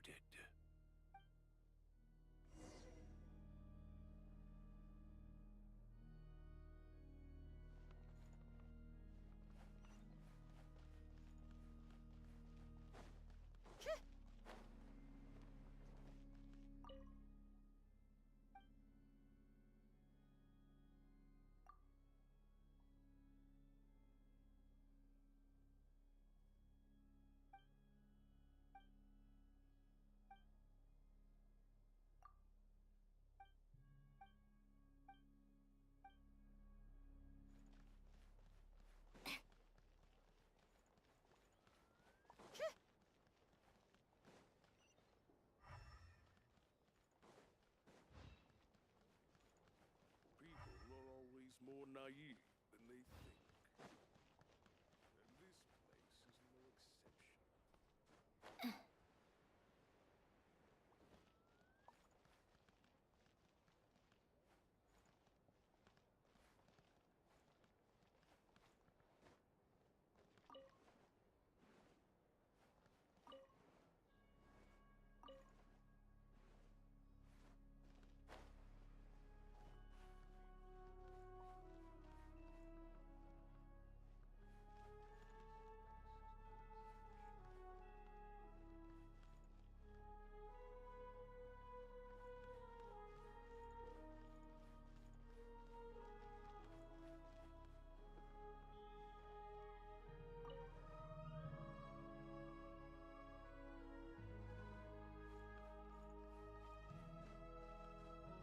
Yeah.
I have to say, I really wasn't expecting Chukanov to vote against Project Stuzha.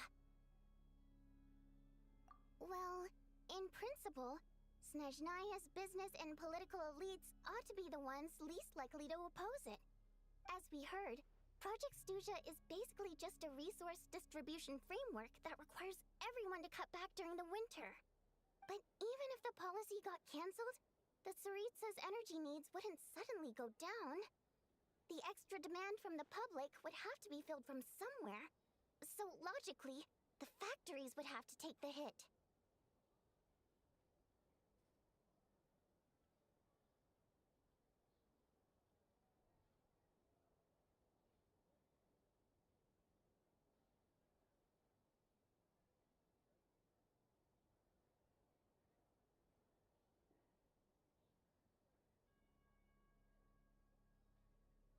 I got a letter from Mr. Mitya just before today's session. He said he's confirmed that there are issues around overtime and excessive energy consumption at the Iskra manufacturing plant.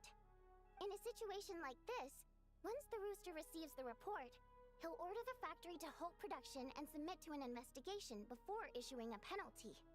But that's a week-long process, and thus didn't make it onto the Vetcha agenda this time. I don't think he suspects anything so far.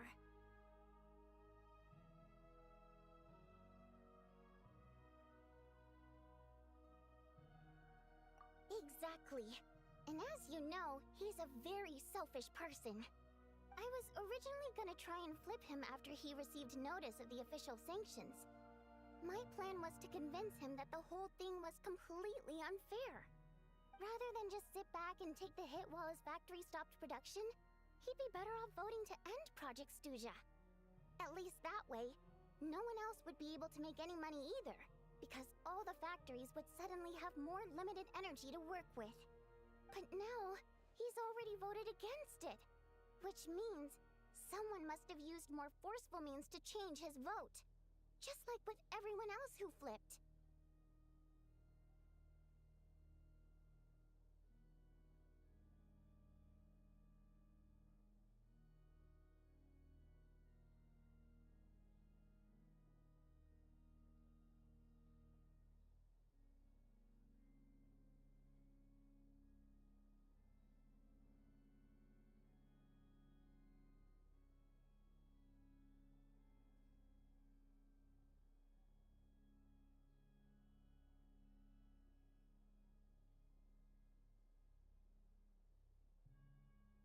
Yeah, no one knows why Lilac is so obsessed with ending Project Stuja, but by the looks of it, he's inching closer and closer to success.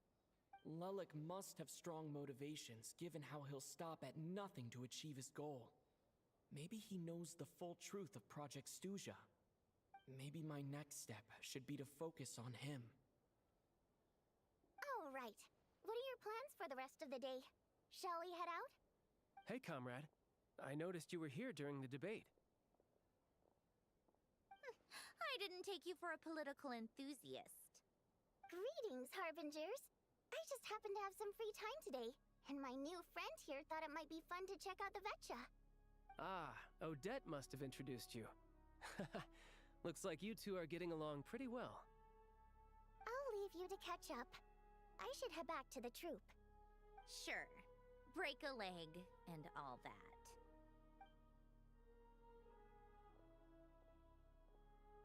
Thought it might be fun to check out the Vetcha, did you? Things are never that simple with you, Traveler. There's no way you're here for kicks and giggles. Tell me I'm wrong.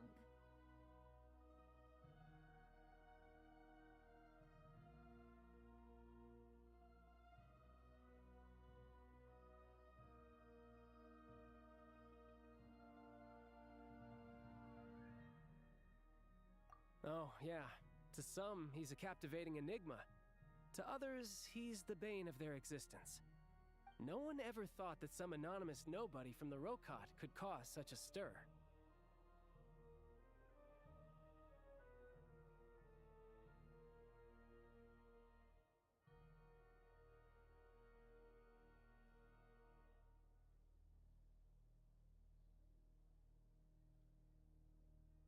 Huh?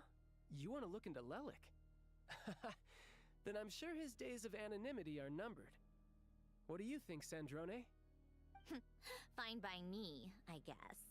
If the Traveler actually manages to expose Lelik, it'll be doing Pulcinella a favor.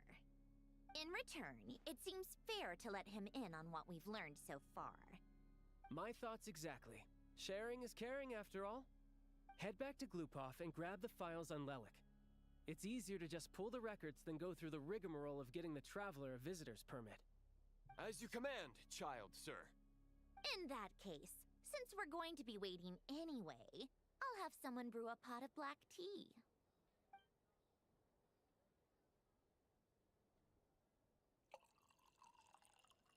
One common thread among the many incidents Lelik has been involved in is that the victims are all too scared to share any real information about him.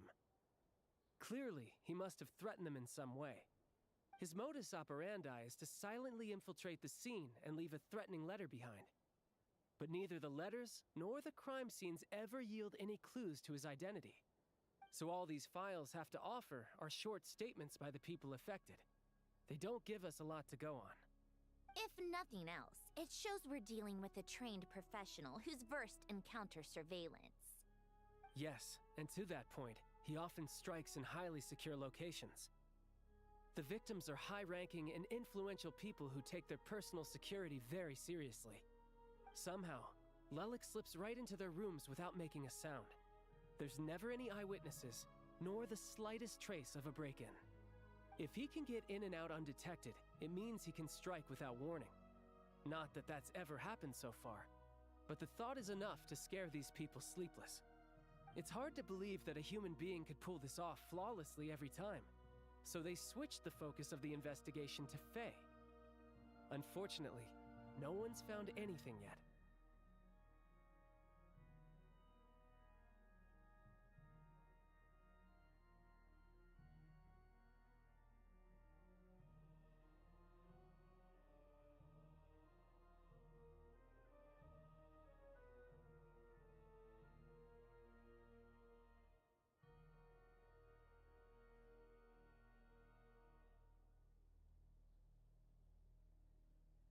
Careful.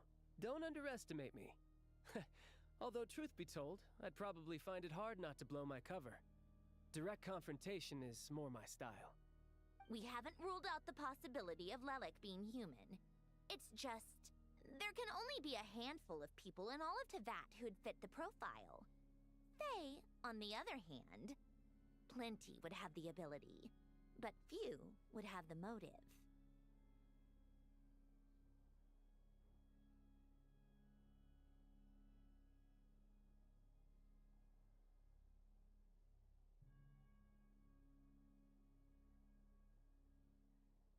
No, not as strong as me. You'll never find the culprit with criteria like that. Let's go with a little weaker than me.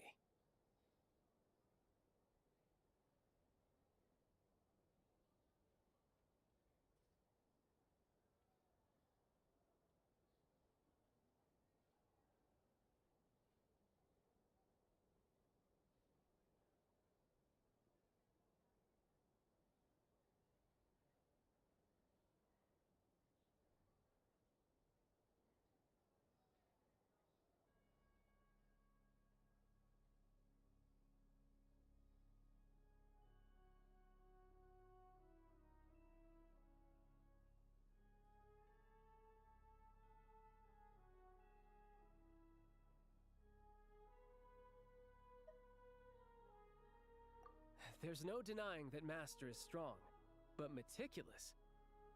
We can only hope. He's just trying to find a reference point. Stop getting fixated on who's stronger than who. But that's the most important thing. In my opinion, anyway.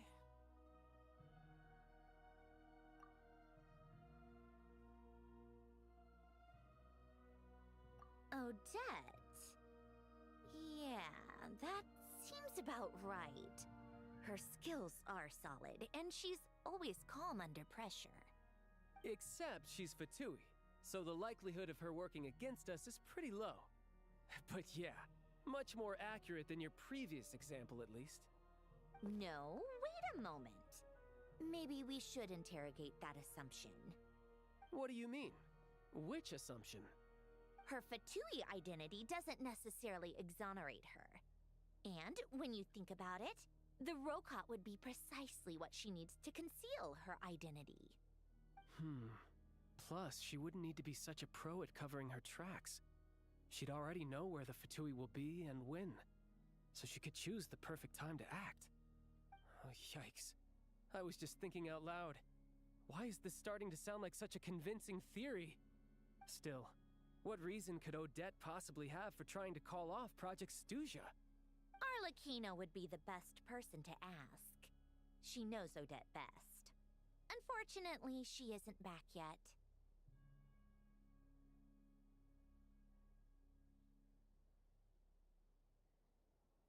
Rosaline used to open up to her in private about her struggles with Odette. As I'm sure you can imagine, Arlecchino is quite a lot better with children than Rosaline was. She gave her some tips on how to handle the situation, and Rosaline managed to reach a settlement with Odette before leaving. So I suppose there were at least no lifelong regrets left behind. Beyond that, I don't know the details about that side of things. But I do know that Odette definitely has a motive to hold a grudge against Project Stuja. The reason being, her father passed away during the early stages of the project. That was back before it had been named Project Stuja, when things were still being worked out. But in essence, it's remained the same ever since. Huh. The more you know. Rosaline was always so self-centered. I never understood why she started paying so much attention to Odette.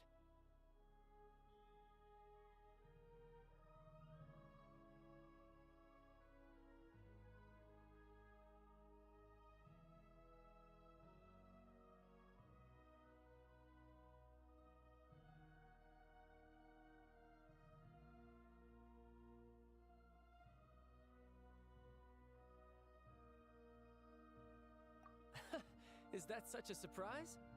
If you cast your mind back, you may remember that Rosaline and I weren't exactly close. We had tea together a few times, but that was about it. Odette's past is no secret. Her father was a fetus and her mother was a very famous ballerina. On the surface, it looks like she followed right in her parents' footsteps. But the truth is quite a different story. After her father passed away on a mission, her mother was overcome with grief. She broke her leg during a performance and could never dance again. Odette was only interested in ballet at the time, but this tragedy left the family with both breadwinners gone. They could barely make ends meet. Per Capitano's policy, family members of Fatui who died in the line of duty had to be appropriately accommodated and provided with adequate assistance. So, regardless of how Rosaline may have felt about it, it fell to her to resolve the issue of Odette's family's livelihood. In the end, the solution they agreed upon was to have Odette join the Fatui. Right, because the alternative would have been a one-off compensation payment, I guess. In that sense, joining up was definitely the better option. Still, she must have had mixed feelings about it, right? If she doesn't even like the Fatui... It's just a theory. A possibility. But as a motive for Odette to become Lelik, it holds up. That said, I have no idea where Odette's head is at right now, or what her conflict with Rosaline was about. Plenty of people were on bad terms with Rosaline. I have no intention of trying to figure it all out.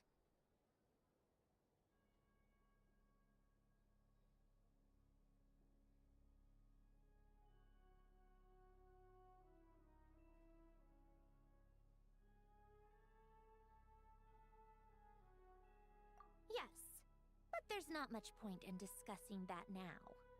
Yeah, back to Lelik. Since our investigations so far have turned up next to nothing, we've got nothing to lose by trying a new angle. Funnily enough, Tonya and I had actually made plans to go to the theater tomorrow to watch Odette's rehearsal. Unfortunately, thanks to this Lelik situation, I'll be stuck working overtime again. Which means you can go in my place. No point wasting the ticket. Plus, you'll get to meet Tonya.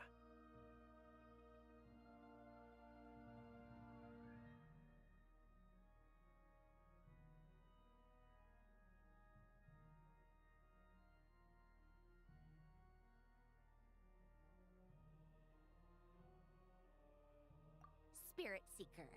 Quite the classic ballet. It was passed down through Odette's mother's family for generations, though it hasn't been performed in years. But Odette's been practicing it diligently, and it's finally ready for a return to the stage.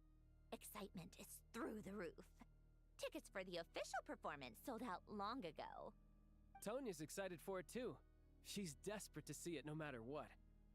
Personally, it's not really my kind of thing, but since she's my little sister, I had to figure something out. I've actually seen it several times before. The story's pretty straightforward. The lead character follows a trail of clues left behind by a spirit, gradually recovering her memories along the way. It's a tale of love and regret. So not exactly reinventing the wheel, at least by today's standards. But when that classic melody kicks in and the lead character begins to dance, it always gets me. It really is beautiful. Not an easy dance to do justice to, though. I know it's always been Odette's dream to perform this piece, but I'm not sure she's really ready. In that case, I think that even if she is Lelik, we should wait until her performance is over before we respond. I'll let you take it from here, comrade.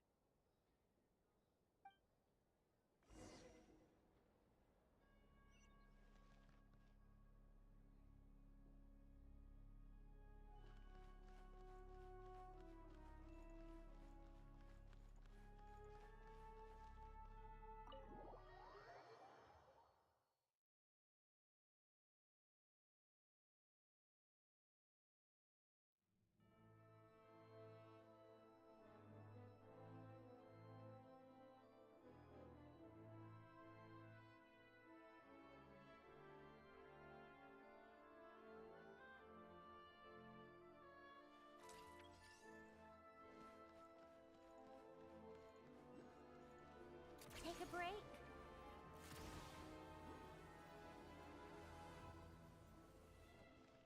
Come on, keep up. Pick up the pace. Take a break?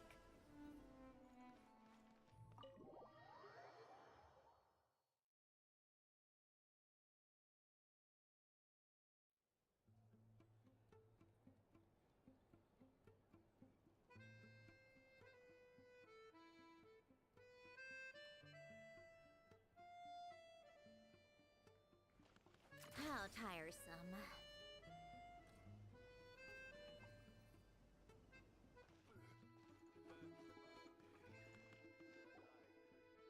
Sounds like you've made a ton of progress today. It's good that everything's going so smoothly. Next step is to head back to the theater and get a clear answer from Odette.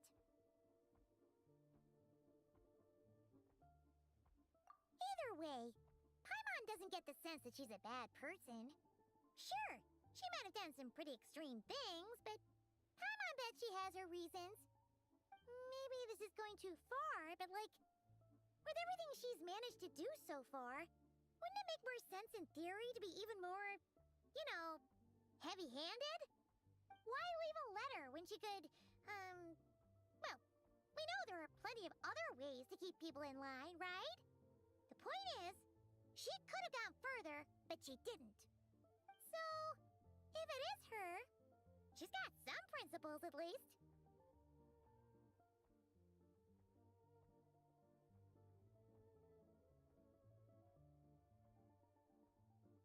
Yeah! Well, all you can do is follow the facts wherever they lead.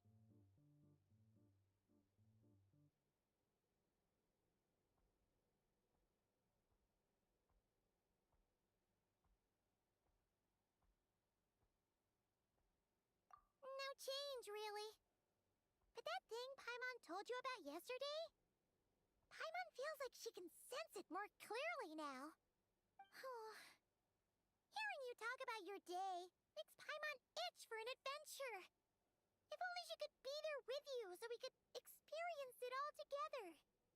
Yeah, I wish you could be there too. I'm not used to adventuring alone. But don't worry, we'll get to the bottom of this. Guess it's just one of those things. Never mind.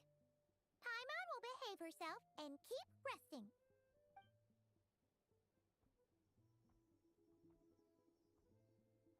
If Odette is Lelik, she may well have inside information on Project Stuja. Her father was involved with the project's early implementation and tragically died in the process. Now, she's dedicated herself to bringing it to an end.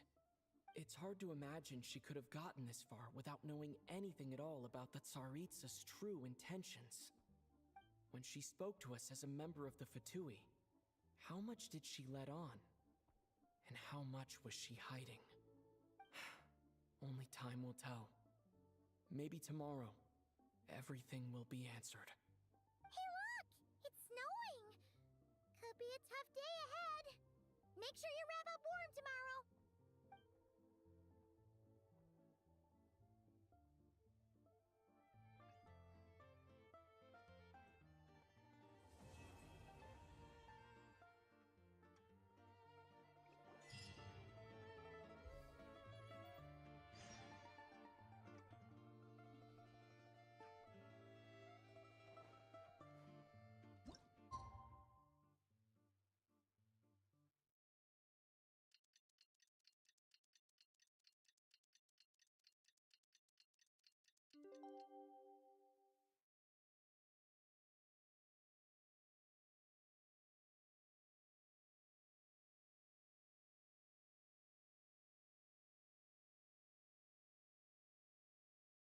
about time we threw another tea party, don't you think?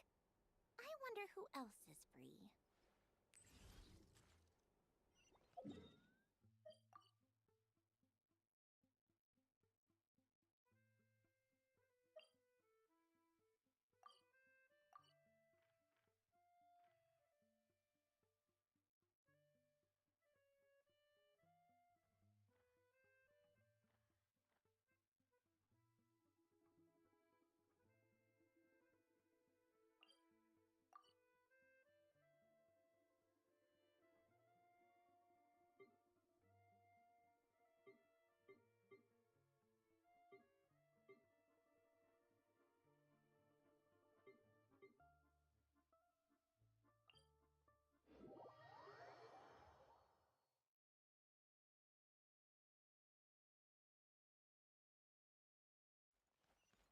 Take a break.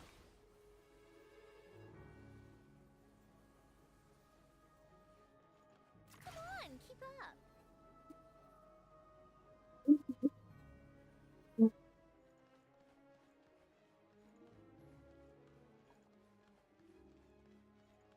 How tiresome.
Kameranya ngelok, Cok.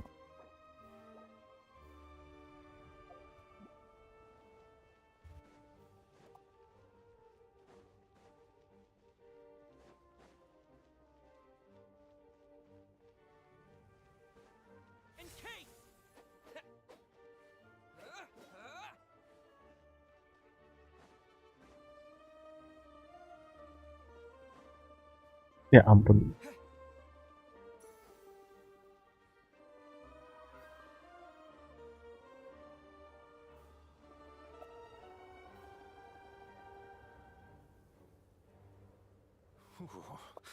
It sure is cold today. I wonder how much heavier the snow's gonna get. Here to see Odette? I just need to see your tickets for the preview. Perfect. Thank you. I'll hold on to your tickets. Come on in. It's freezing outside.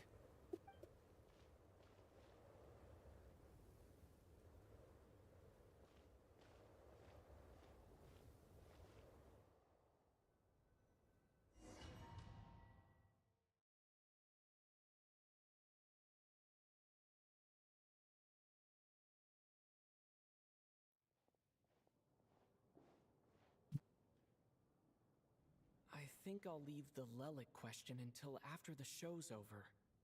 Then I'll go find Odette.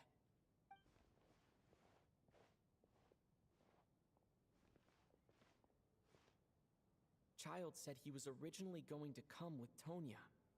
So I'm guessing Tonya's already here somewhere. Is there anyone here who looks like a Tonya? Let's see. It's a small audience. Makes sense for a preview. But wait, I do see some familiar faces. Mr. Chuganov's back again by the looks of it. Oh, and is that Mitya? And that Fatui officer, Valeri. Guess he must be playing cat and mouse with Mitya again. Harus ngambil minum.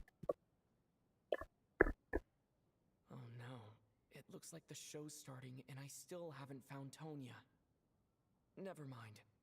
I'll just have to take a seat for now and see if I can catch her afterwards.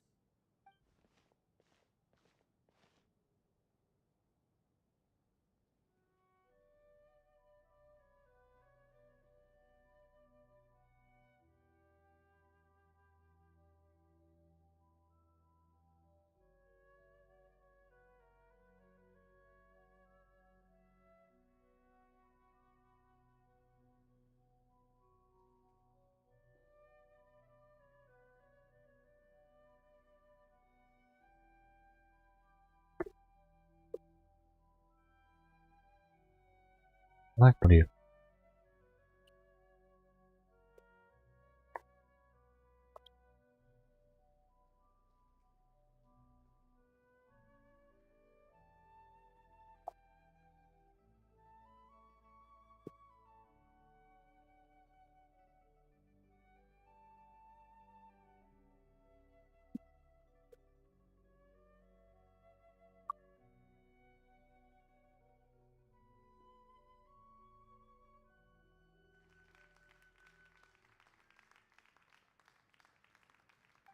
Members of the audience, I'm a staff member here at the theater.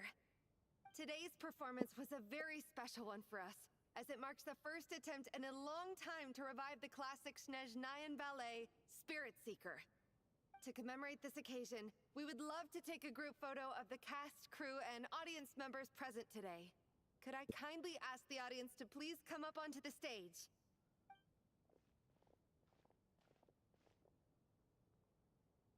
All right, everyone, huddle in a little more. Now, look at the camera.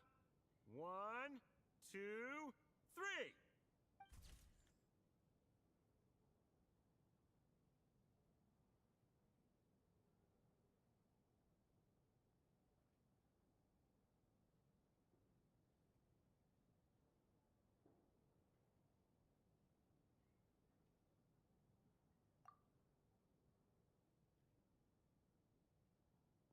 Are you quite satisfied, Mr. Energy Scientist? I rather hope you don't have any other escape plans to add to my workload today.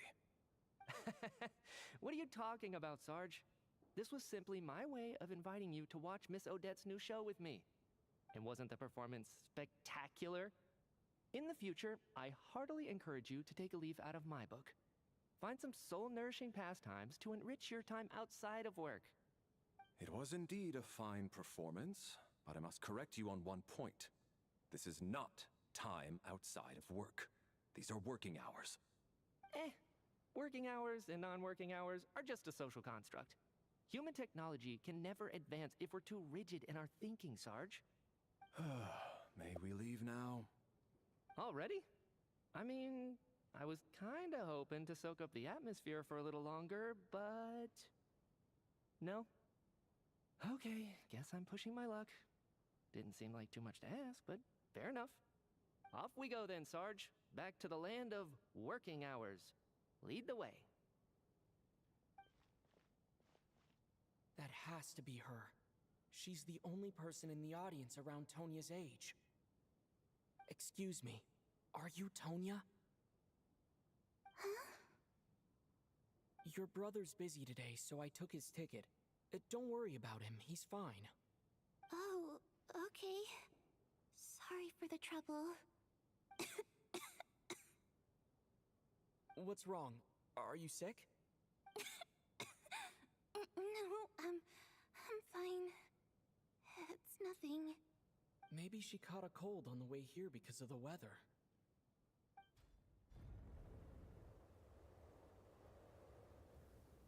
I haven't seen snow like this in a long, long time.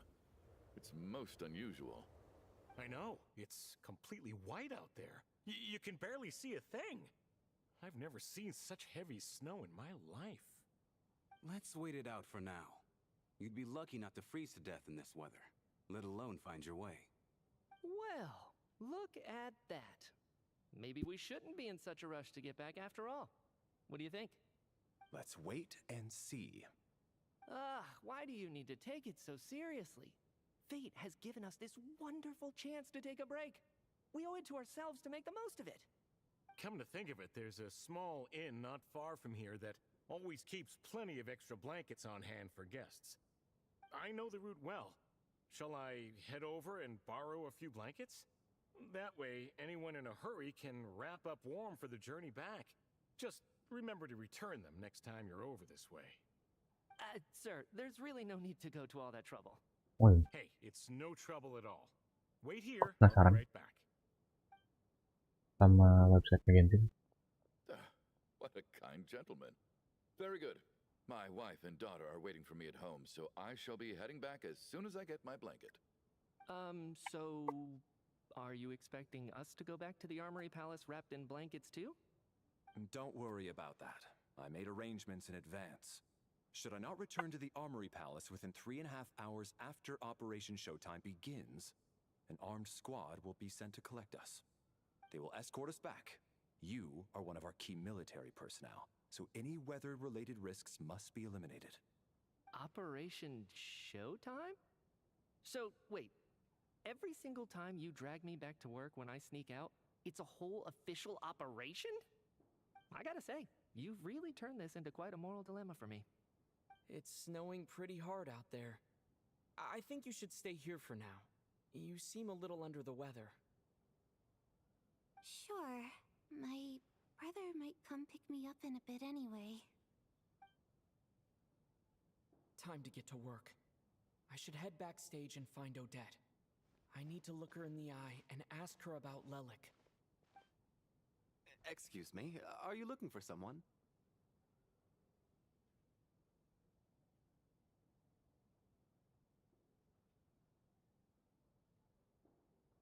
Oh iya, Smart Cry-nya dipindah cok ke Snezhnaya sekarang.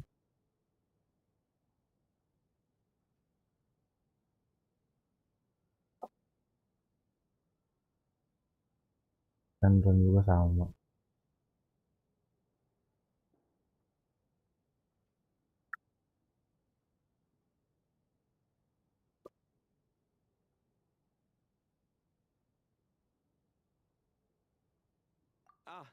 A fan, I'm guessing?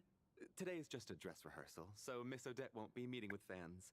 She's taking a well-earned rest right now. Sorry, but that area is currently off limits to everyone except the cast and crew. Bad timing, I guess. Well, I might as well stick around. I doubt Odette will be leaving before the snow lets up in any case.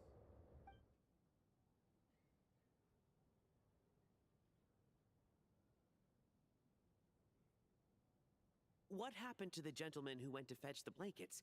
How has he still not returned? I was thinking the same thing. It's still snowing very hard. Do you think something might have happened to him? Whatever the reason for his delay, I must say I hate nothing more than people who make empty promises and fail to deliver.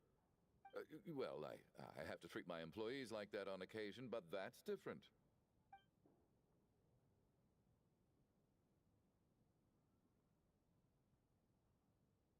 You seem anxious, Mr. Valeri. It's been nearly 4 hours since I left the armory. The army should have arrived to extract us by now.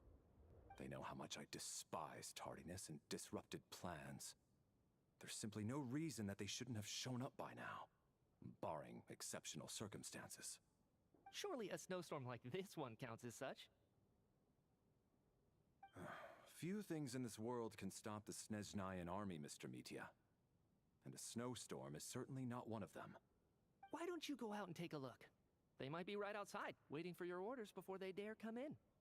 An absurd hypothesis. I have no intention of leaving your side for even a moment until I have escorted you back to the Armory Palace. This doesn't look like an ordinary snowstorm to me. That guy who left earlier. It looked like he just vanished into thin air. Either that, or my eyes were playing tricks on me. A man-eating snowstorm? Come on. Night hasn't even fallen yet. Spare us the ghost stories.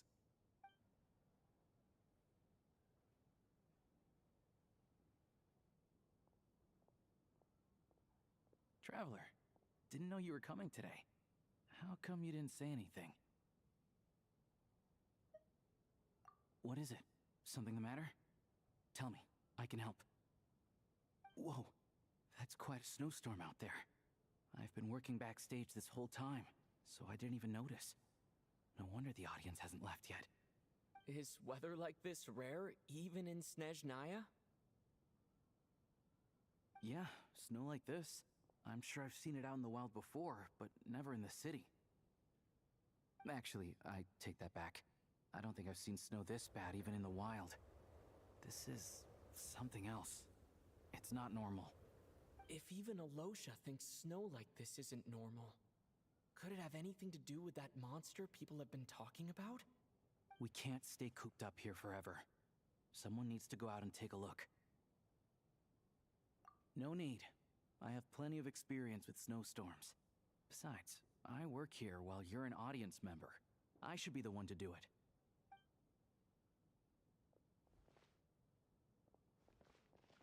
Everyone by the door. Careful not to let the snow soak into your shoes. In a snowstorm, you gotta look after your toes above all else. Heading out, my man? Be careful. I've been told the snowstorm eats people alive. Thanks for the advice. I am planning to be careful. I just want to take a quick look at the situation out there.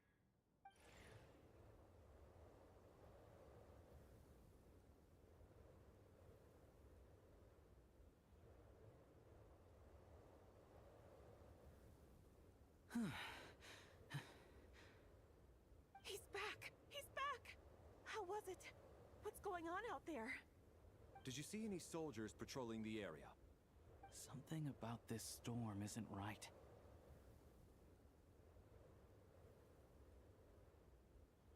There's no one out there. I didn't see a single soul. And something in the air gives me the creeps. This isn't your average snowstorm. I suspect it might be related to recent events in our nation. I strongly advise everyone to stay here until the snow dies down. Are you serious? So all of us are trapped here now? That sounds a little far-fetched to me. You want to go outside and see? I, for one, am not risking my neck in that weather. This just turned from a minor delay into a major hassle. We can only hope that our friend who went to fetch the blankets just ditched us and went home. Is it really that bad? But my daughter, I won't be able to read her a bedtime story tonight. Huh? What are you all still doing here? Whoa! It's snowing hard! So now we're stuck here? Oh, this is terrible! Luckily, it was just a dress rehearsal today, so there aren't too many people here. On the bright side, the theater's always well stocked with supplies. If the snow still doesn't let up as we get into the evening, you can spend the night here, everyone. At least, I assume that's alright? Odette? Fine by me. This seems like a sensible backup plan under the circumstances. My thanks to the theater for being so accommodating. What are you staring outside and praying for, my man? You anxious to get home too? Oh, Your Majesty the Tsaritsa, I beg you, please do not let tonight's snowstorm stop. This is a golden opportunity to spend the night under the same roof as the two top stars in all of Snezhnaya. It's a once-in-a-lifetime experience. I think I've changed my mind. Sir, if you so much as look at us funny, you'll be seeing stars in a whole other way. Behave yourself, or you'll be begging for that blizzard. It's getting colder. We need to keep the indoor temperature up. Close the door and lock it tight. Let's head somewhere warmer.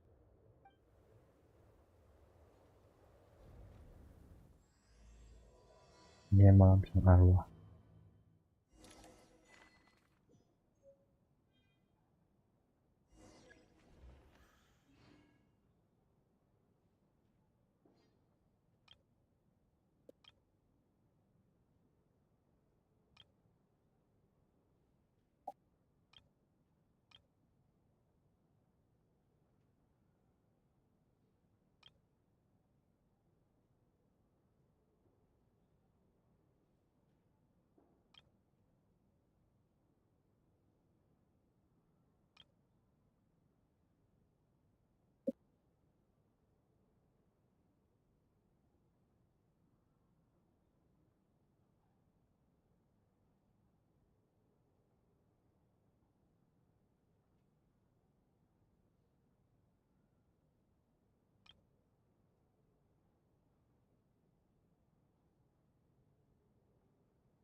Masukin laut mana anjing?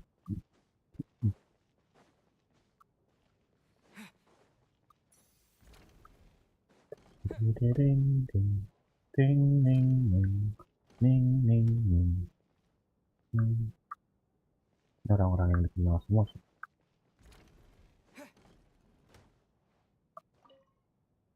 And then there's the aristocrats. Easiest of all to deal with. You don't need to use any force whatsoever. All you have to do is show them the rope you plan to tie them up with. Do you know why? I don't. Do tell. Because nothing horrifies them more than the thought of a cheap, coarse rope leaving creases on their precious $1,000,000 coat. They'll do whatever you ask to avoid that fate. Unexpected, but funny nonetheless. Tell me another one. Well, look at that. I got myself a new listener. Hey there. Let me introduce myself. The name's Shram, and I'm a mercenary. The kind that gets paid to do odd jobs for rich folks. And I am Chuganov, an entrepreneur. If my name is unfamiliar to you, you will no doubt have heard of my factory, the renowned Iskra manufacturing plant.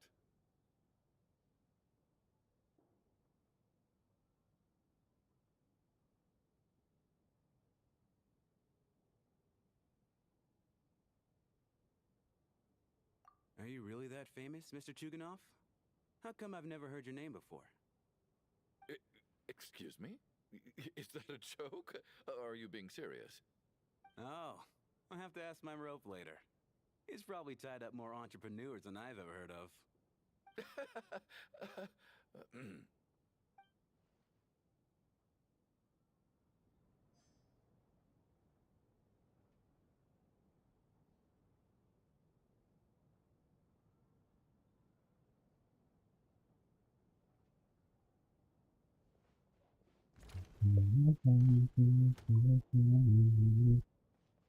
My husband has major trust issues.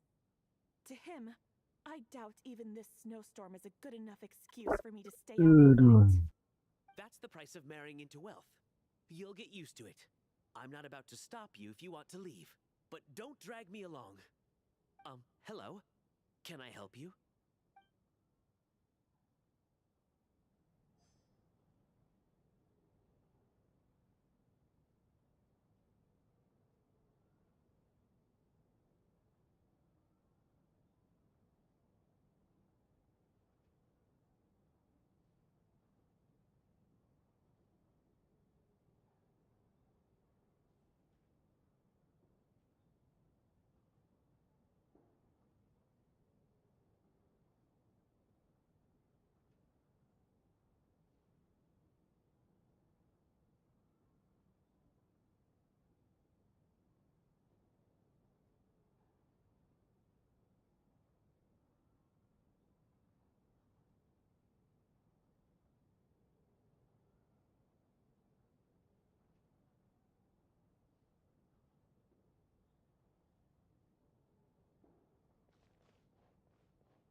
How are you feeling, Tonya? I'm fine. Sorry to worry you. I'm used to it by this point. I take medicine for it. My brother usually helps to get it ready for me. Child must take great care of his sister. He's never mentioned Tonya's illness, though. You know, I actually find this whole thing kind of exciting. Stuck in a strange place thanks to a snowstorm. Having to spend the night with a bunch of interesting characters. It's pretty cool, don't you think?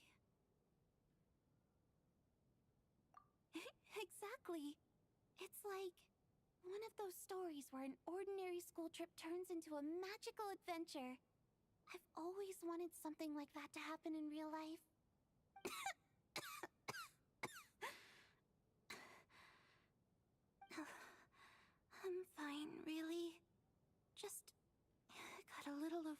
excited.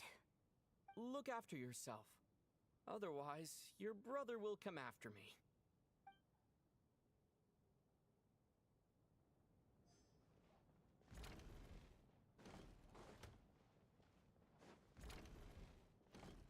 This is highly irregular. A delay of over an hour during an operation like this theoretically warrants a harbinger-level response. I wonder what the issue is.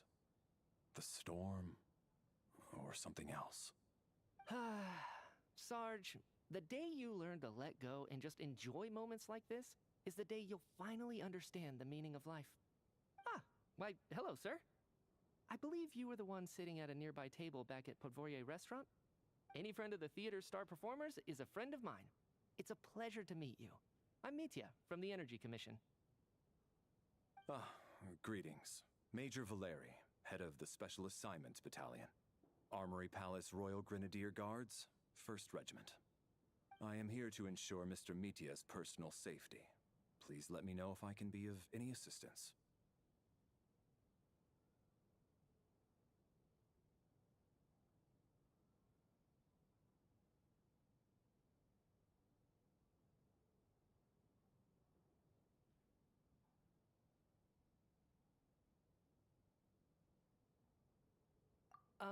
Mr. Traveler, I cannot help but notice that Miss Odette is stealing glances at me. Any idea what that could be about? I've racked my brains, but I can't think of anything I might have done to offend her. Perhaps she noticed me spacing out during her performance? What? You mean I really did do something to upset her? Well, thanks for letting me know. So, Mr. Mitya, is your work related to Project Stuja? Yes, that's right. The higher-ups in the Fatui transferred me from the Energy Commission to the Armory Palace because they wanted me to... Really? I can't even talk about that?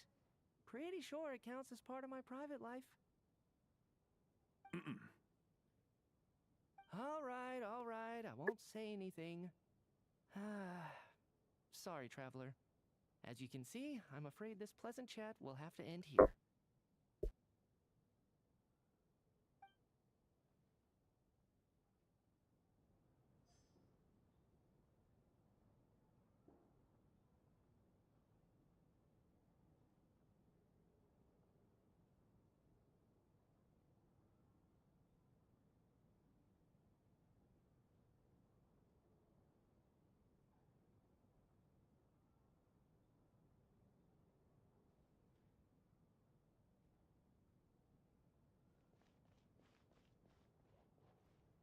I have to say, even though today was a rehearsal and there were some hiccups along the way, Miss Odette's performance was one of the best I've ever seen, even compared to an actual show. I couldn't agree more, especially considering the weight of the subject matter. It takes a truly seasoned professional to do justice to a theme like love and regret. Do you think we were coming on too strong? Odette's ignoring us again. What about you? What did you think of today's performance?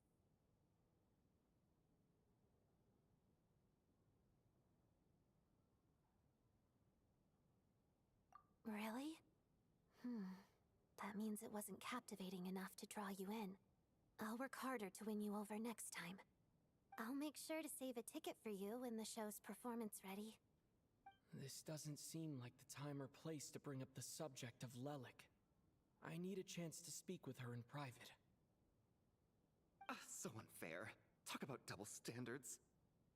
And now it looks like I've been spotted.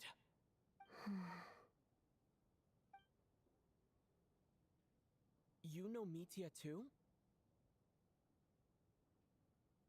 No, I don't. I just have a feeling that he might be dangerous.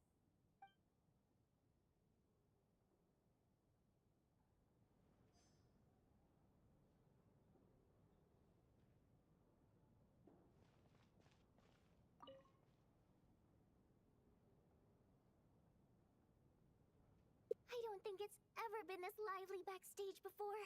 I didn't know you were coming today. Hey, have you seen Chuganov? I heard he was coming today. Have you spoken to him at all?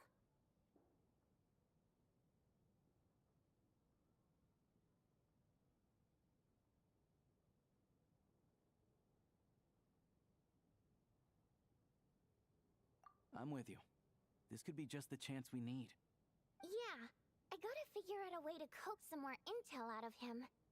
I want to know why he suddenly changed his stance on Project Stuzha. What exactly happened before the most recent Vecha vote? For the Rokad, or just out of personal interest? Shh! There are other people around. Don't say the R word.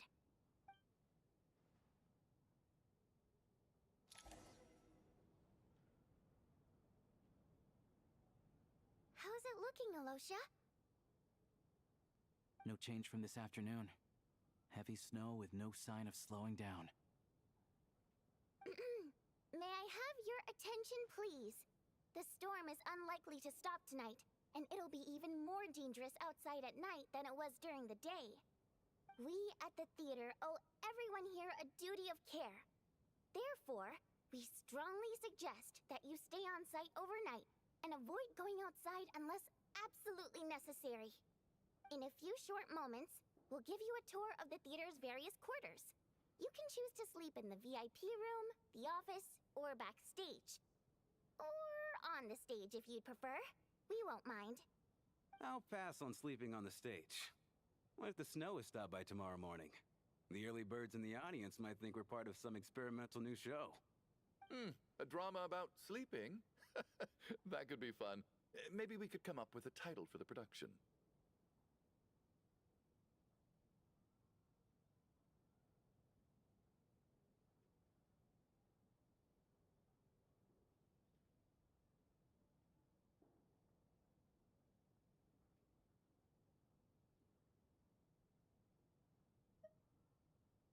What? Gotta admit, I didn't get that one. Anyone who doesn't wish to sleep on the stage, please follow me. I'll show you to the rooms.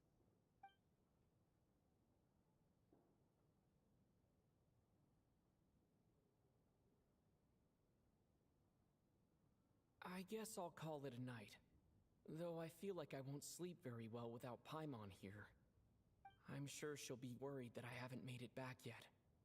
But as long as she looks out the window, she'll probably realize what's holding me up. I wonder if she's feeling any better yet. At least she hasn't been getting any worse. Still, I should try and get back first thing tomorrow morning.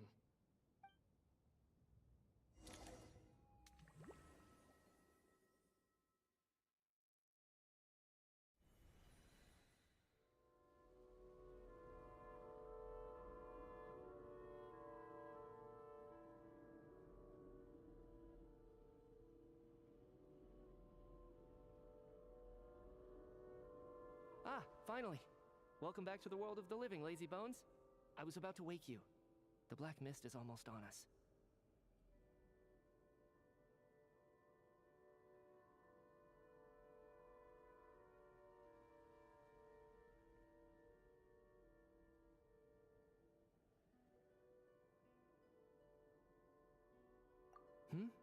Still waking up, huh? You know, the black mist.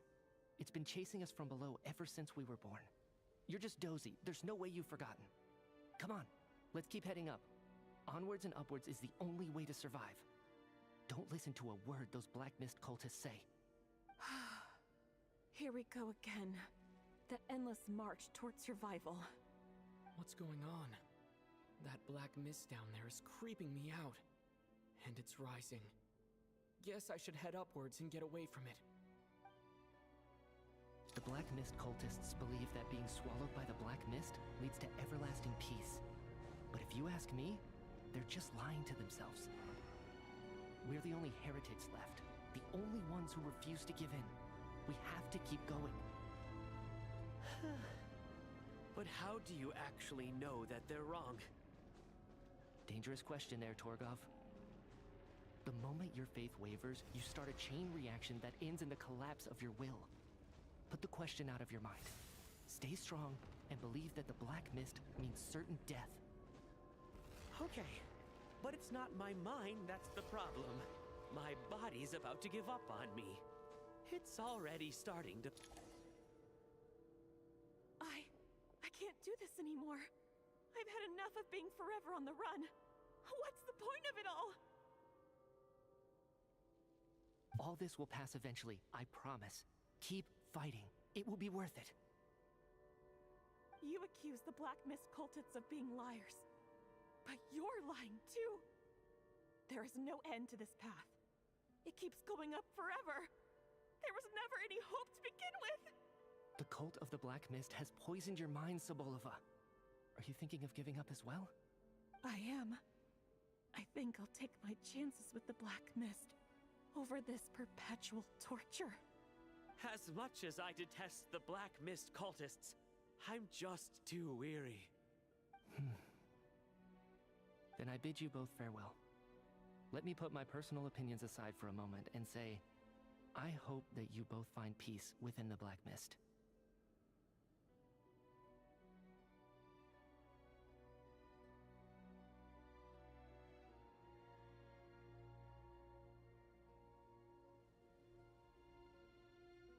Fate always appears so impossibly complicated. But at moments like this, its raw simplicity is laid bare. Their fate was sealed from the instant they entertained doubt. From then on, the outcome was both inevitable and irreversible. Let's go.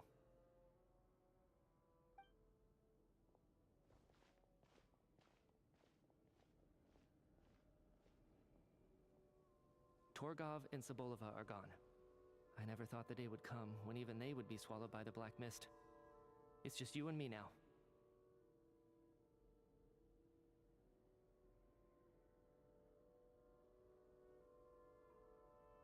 Yes, it looks like it's satisfied. For now. This happens from time to time, but it won't be long before the Black Mist starts chasing survivors once again. No one knows how to stop its advance for good. Well, we should make the most of the precious moments of rest that those two bought for us.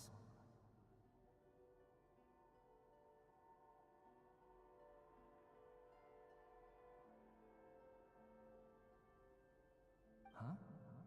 Are you really that sleepy, traveler?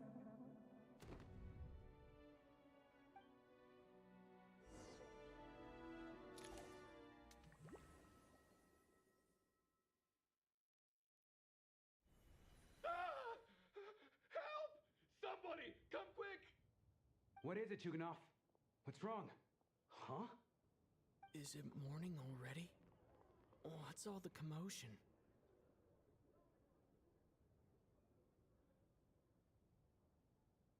Sounds like it's coming from next door.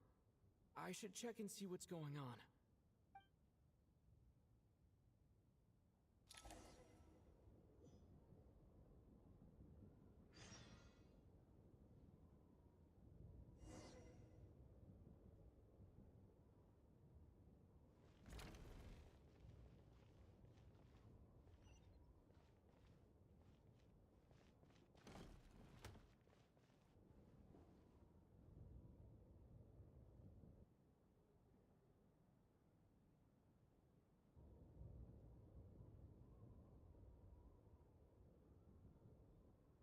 Don't look, Miss Tonya. Stay here. Okay. What happened to them?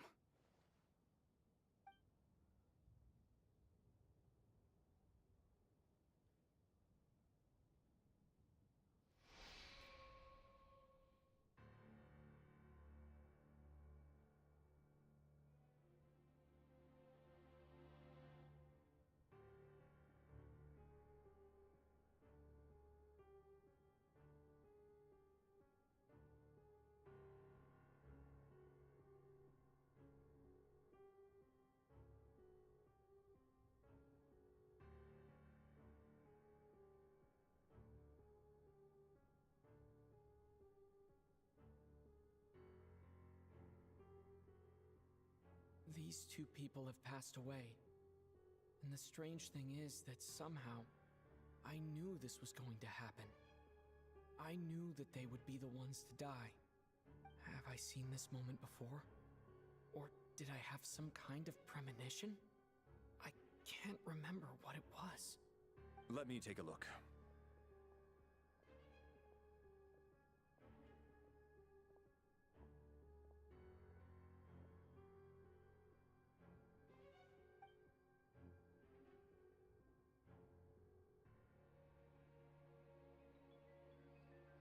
No vital signs in either of them. They're dead. The cause of death, however, remains unclear. No wounds on the bodies, no signs of a struggle, and no skin discoloration caused by the buildup of toxins. But just last night, they were chatting and joking away. This is so sudden. Could they have had pre-existing medical conditions? Even then, the odds of them both dying of sudden complications on the same night are extremely low. It's hard to believe that they died of natural causes, nor does this appear to be a suicide. Who was the first to discover the bodies? It was me. But these deaths have nothing to do with me, officer. I got up early because I wanted to see if the snow had stopped. Then I noticed that the door to this room was open, and it looked like there was a man and woman inside. I just went over to see what was going on. I had no idea they were... I can corroborate this. I was doing my morning exercises near the stage. When I saw Mr. Chuganov heading this way, I followed him. I can also confirm that I didn't see a single person approach that room before him. The snowstorm was raging all night, and it's still going now. There's no way someone could have come in from outside, correct? You mean an intruder? No, not possible. I slept by the door last night as a precaution. There's no way I wouldn't have noticed if anyone had tried to open it. Everyone, split into pairs and search the theater for anyone in hiding, or any signs of suspicious activity. I'll follow up with a full search of my own shortly. Go. There is no time to waste.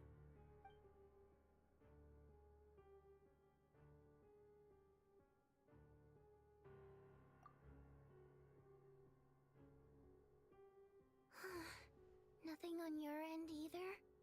Backstage is clear. No signs of suspicious activity. We checked the basement. Also clear. I don't think there's anywhere here that a living person could hide. Are we certain that the theater doesn't have a back door? Or any tunnel or passageway wide enough for a person to fit through? No, there's nothing like that.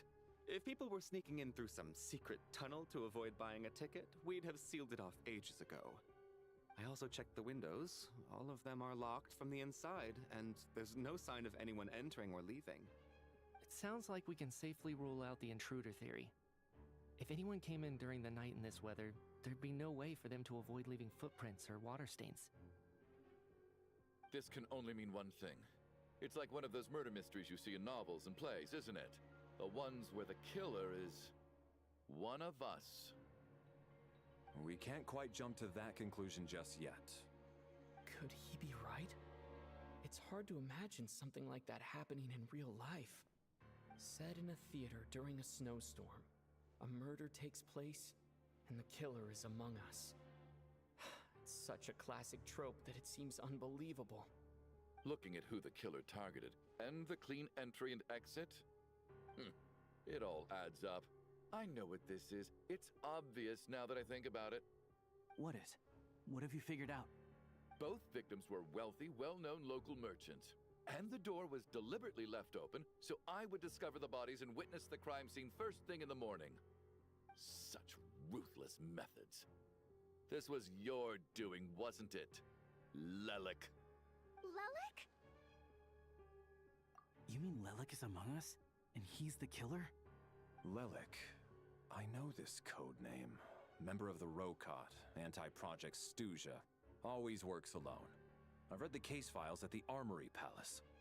Walk me through your reasoning, Mr. Chuganov. What do you know about Lelik?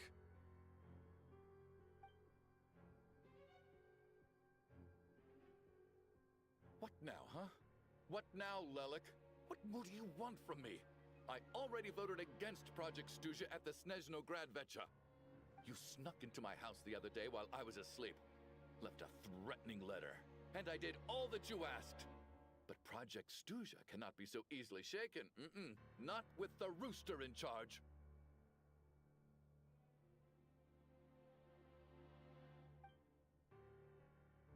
So, he really was threatened by Lelik. That makes sense. And now you're resorting to murder to threaten me. Isn't that right? I knew it. The Rokot despises the rich. The lives of the wealthy are but refuse in your eyes.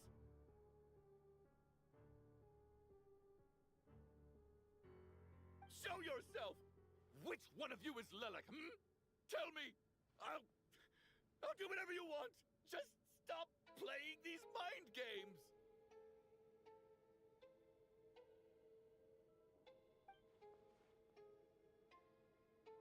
Was this really Lelek's doing? Would Odette really do something like this? If Odette really is Lelek, this seems out of character. But then again, how well do I really know her? I'm probably the only one here with a compelling theory about Lelek's true identity. But if I reveal it now, I'll be putting Odette in the line of fire. What should I do? I don't think it's likely that Lelek killed anyone.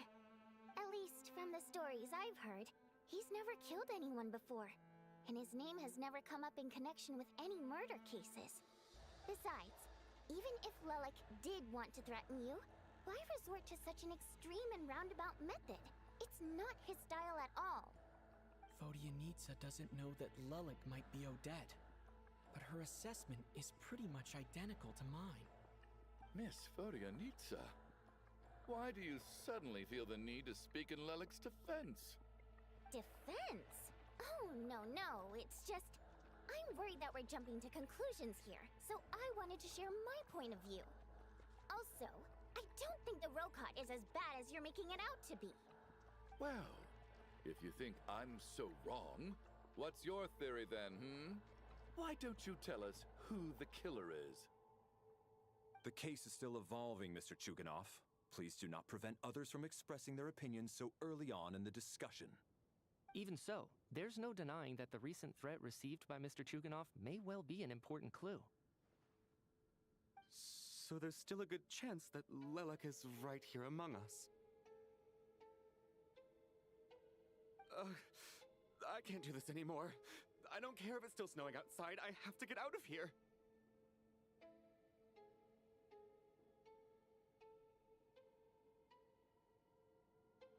Whoa, take a beat. We all know it's far too dangerous out there. Even the soldiers couldn't get to us. Go out that door, and you might not live to tell the tale. And whoever this Lelek is, they're surely not going to murder anyone in broad daylight. Be sensible, my man. You're safer inside. As much as I regret having to say this, I'd like everyone to cooperate and refrain from exiting the premises until further notice.